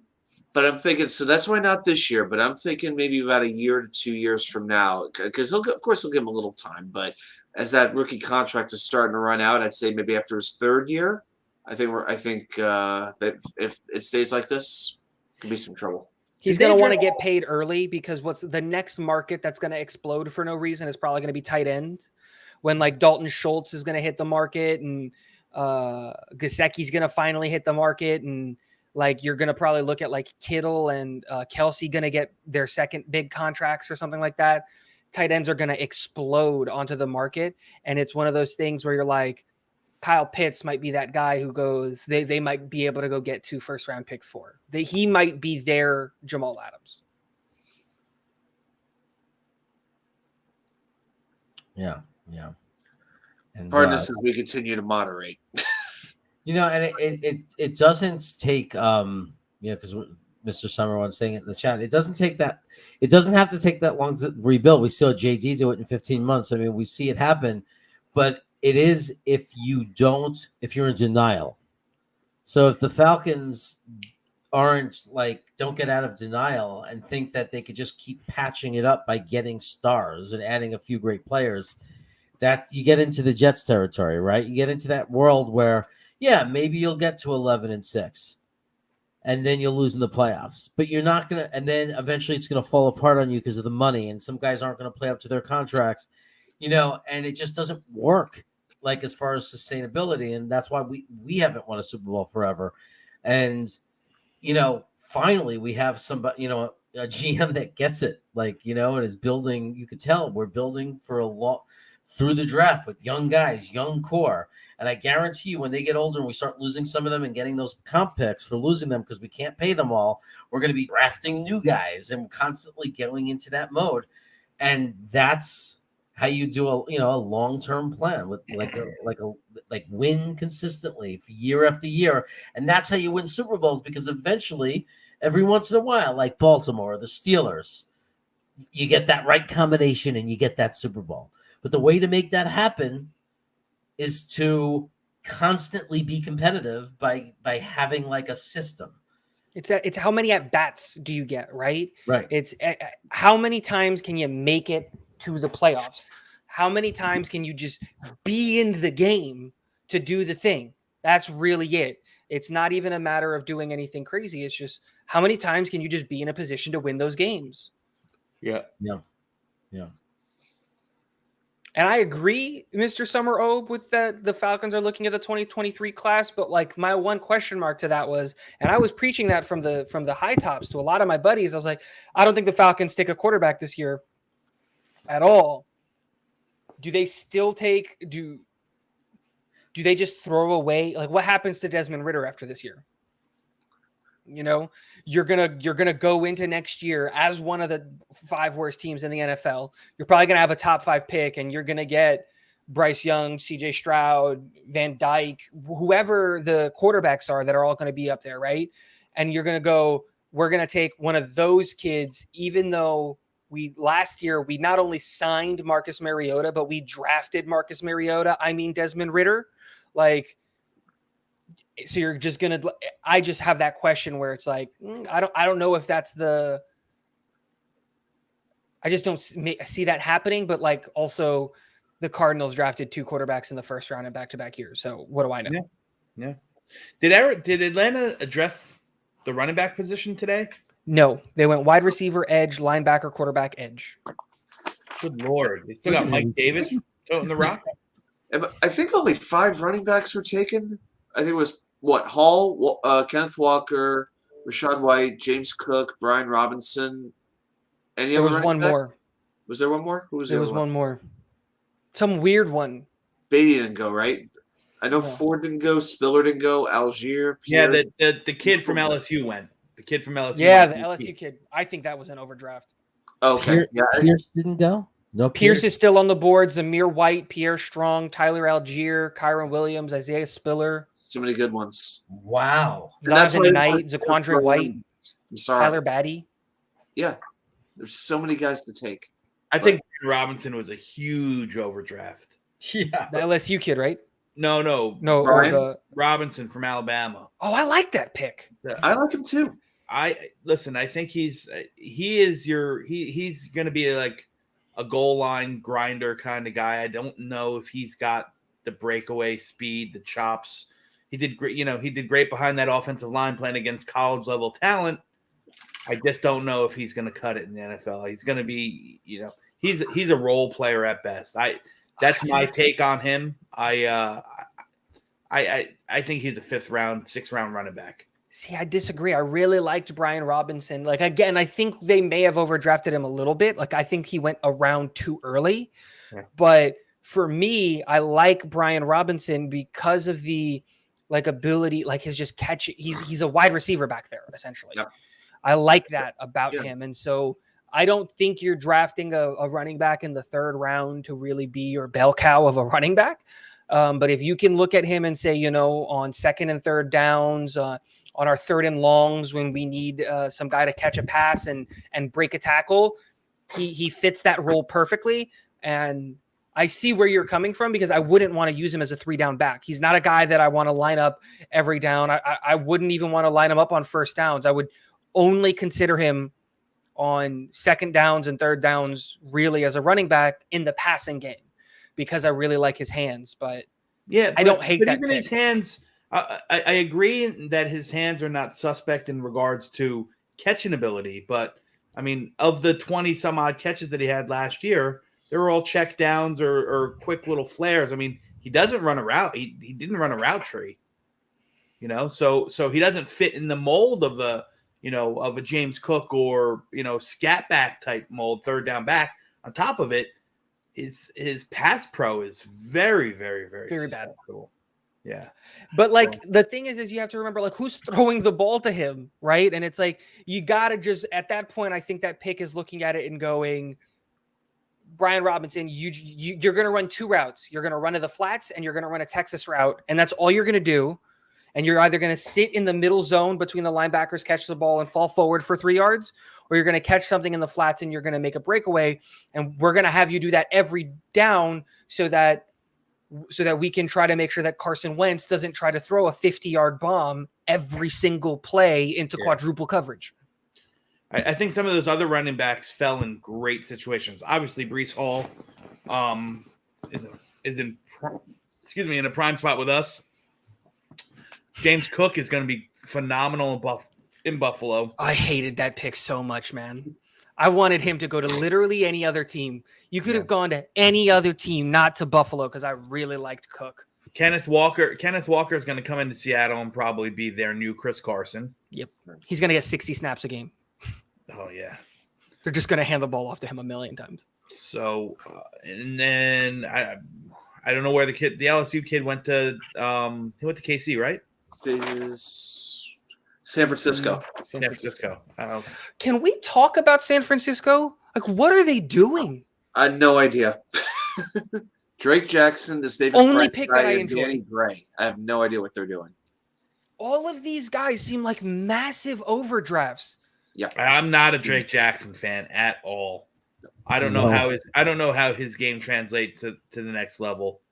If somebody sees something differently than I saw, which is fair and possible, but I watch this guy. I watch his games. I watch a lot of his games, as a matter of fact, and he's just a guy.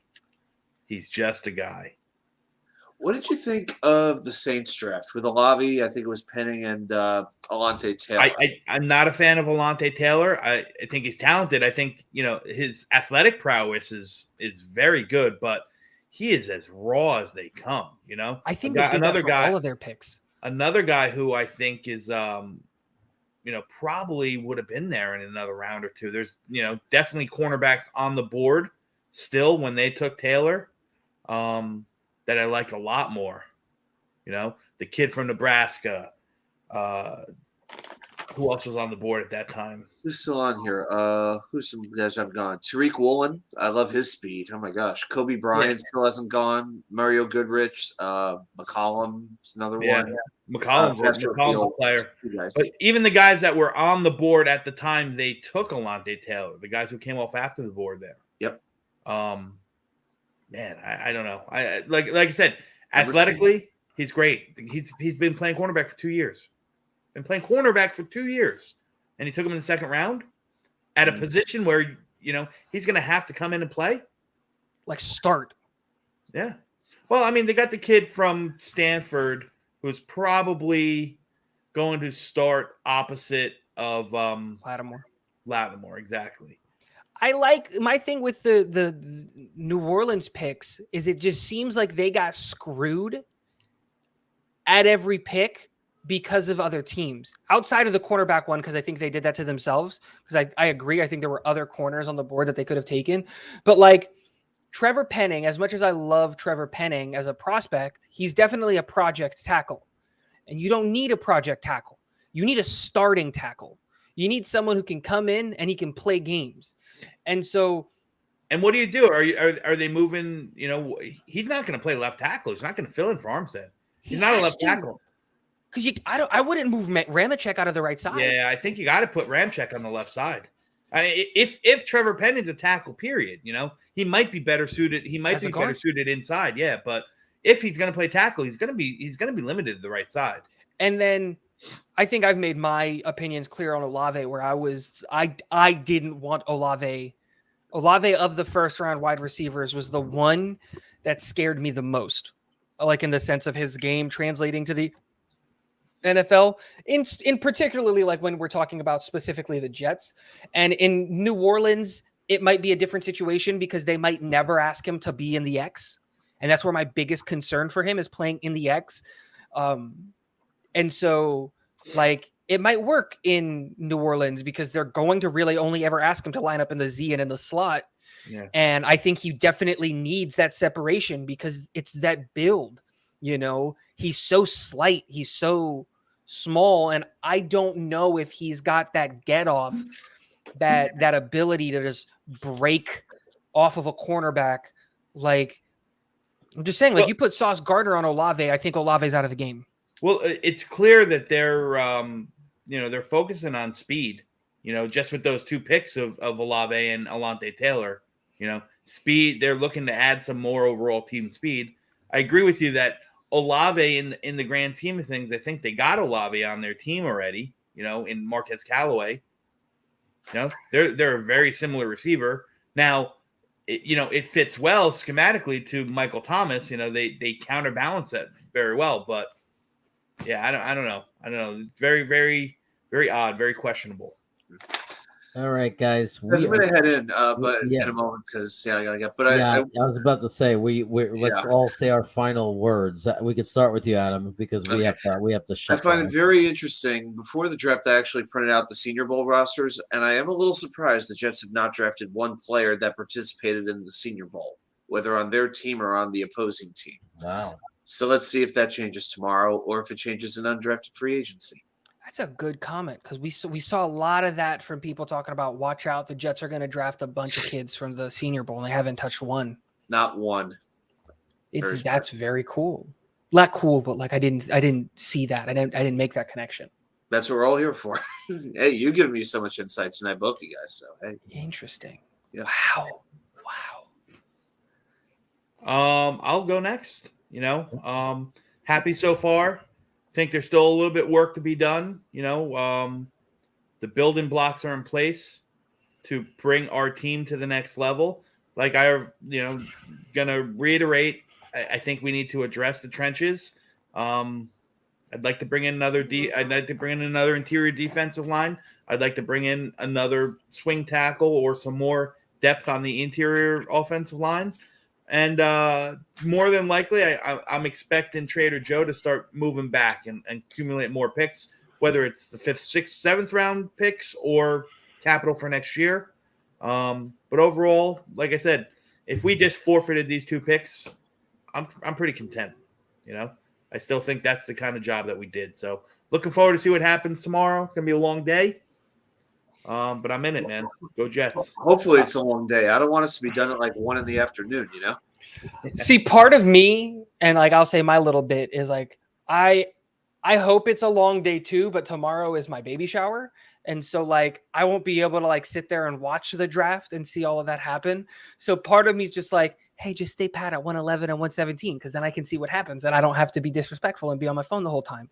So, but I'm just gonna kind of like re-say what Dom said. I think for me, I personally wouldn't touch the defensive line. I'm okay there. If it was up to me, I'd like for us to get to offensive linemen here. I'd like to get a swing tackle and then one more interior offensive lineman. My eyes immediately go to, like, if we're talking about interior guys, I really like Zach Tom and Donovan West and Alec Lindstrom. And if we're talking tackles, I like Jamari Salyer out of Georgia, Kellen Deich, and Max Mitchell out of Louisiana. So for me, that's what I would like to see. But ultimately, I think it comes back to what I said at the beginning of the stream, which is whatever the picks end up being, I'm going to be okay with it because the person who made those picks, I believe in that guy's brain and what he thinks more than any of us at all. Yeah. Okay, guys. Well, everybody make sure you subscribe to Talking Jets with Tigo. Make sure you hit the sub button. Go find his sites. I haven't had time to put it in my bio yet, but I will. Make sure you subscribe to it. Dom C will be back here with me, I'm sure, on Sunday. Mm-hmm. And we will be getting back to our normal shows again. Wednesday, Wacky Wednesday, we'll have our one guest and do our show. And but this has been fun and interesting. Just like the last couple of shows, just getting everybody in and rotating people in and out. It's pretty cool. And I've enjoyed it. And we'll have other occasions where we do it again, like before the season starts, before the green and white game or whatever. If there's one, like we'll have different events where we'll have all of us because I think people really enjoyed it. And that's about it. I'll ask one thing. Do any of you know what time Eastern time is the draft starting tomorrow? 12. Noon. Yeah, noon. So 9 a.m. for me. Yeah, so I should be getting ready to go to bed soon because I'm exhausted. So thank you to the panel. Thanks to all you guys for being here and hanging out with me tonight. It's been a pleasure. Everybody in the chat. I mean, some of you have been just staying here all night. Stacy, Martin, and Grandizer was here forever. And there's just a million of you that were here. You know, Rob V, if you're still here, Eminon came in, and just tons of you, man. I appreciate all the support. Have a great night, and go Jets. Take care and be well. And remember, we can do this. We can win. This is really happening. This is not a fake or in any way. Oh yeah! Go! Amazing! That's my boy! That's my boy! Breaks away from a sack and completes the pass for first down. Kittle just may have made the most amazing catch. He fights for the first down and gets out of bounds too. It's no good.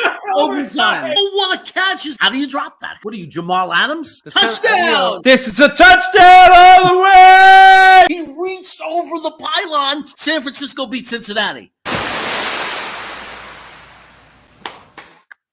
Woo! Yeah! Oh, I'm sorry. My folks said I can't look at the chat or anything. Here we go. It's happening. Don't know yet. I want to This add is a it. pick at 25. Oh my God. Here it comes. The whole horror is amazing. Yeah, we got Johnson. We got Johnson at 26. We got Johnson at 26. This is great. Yes. J-E-T.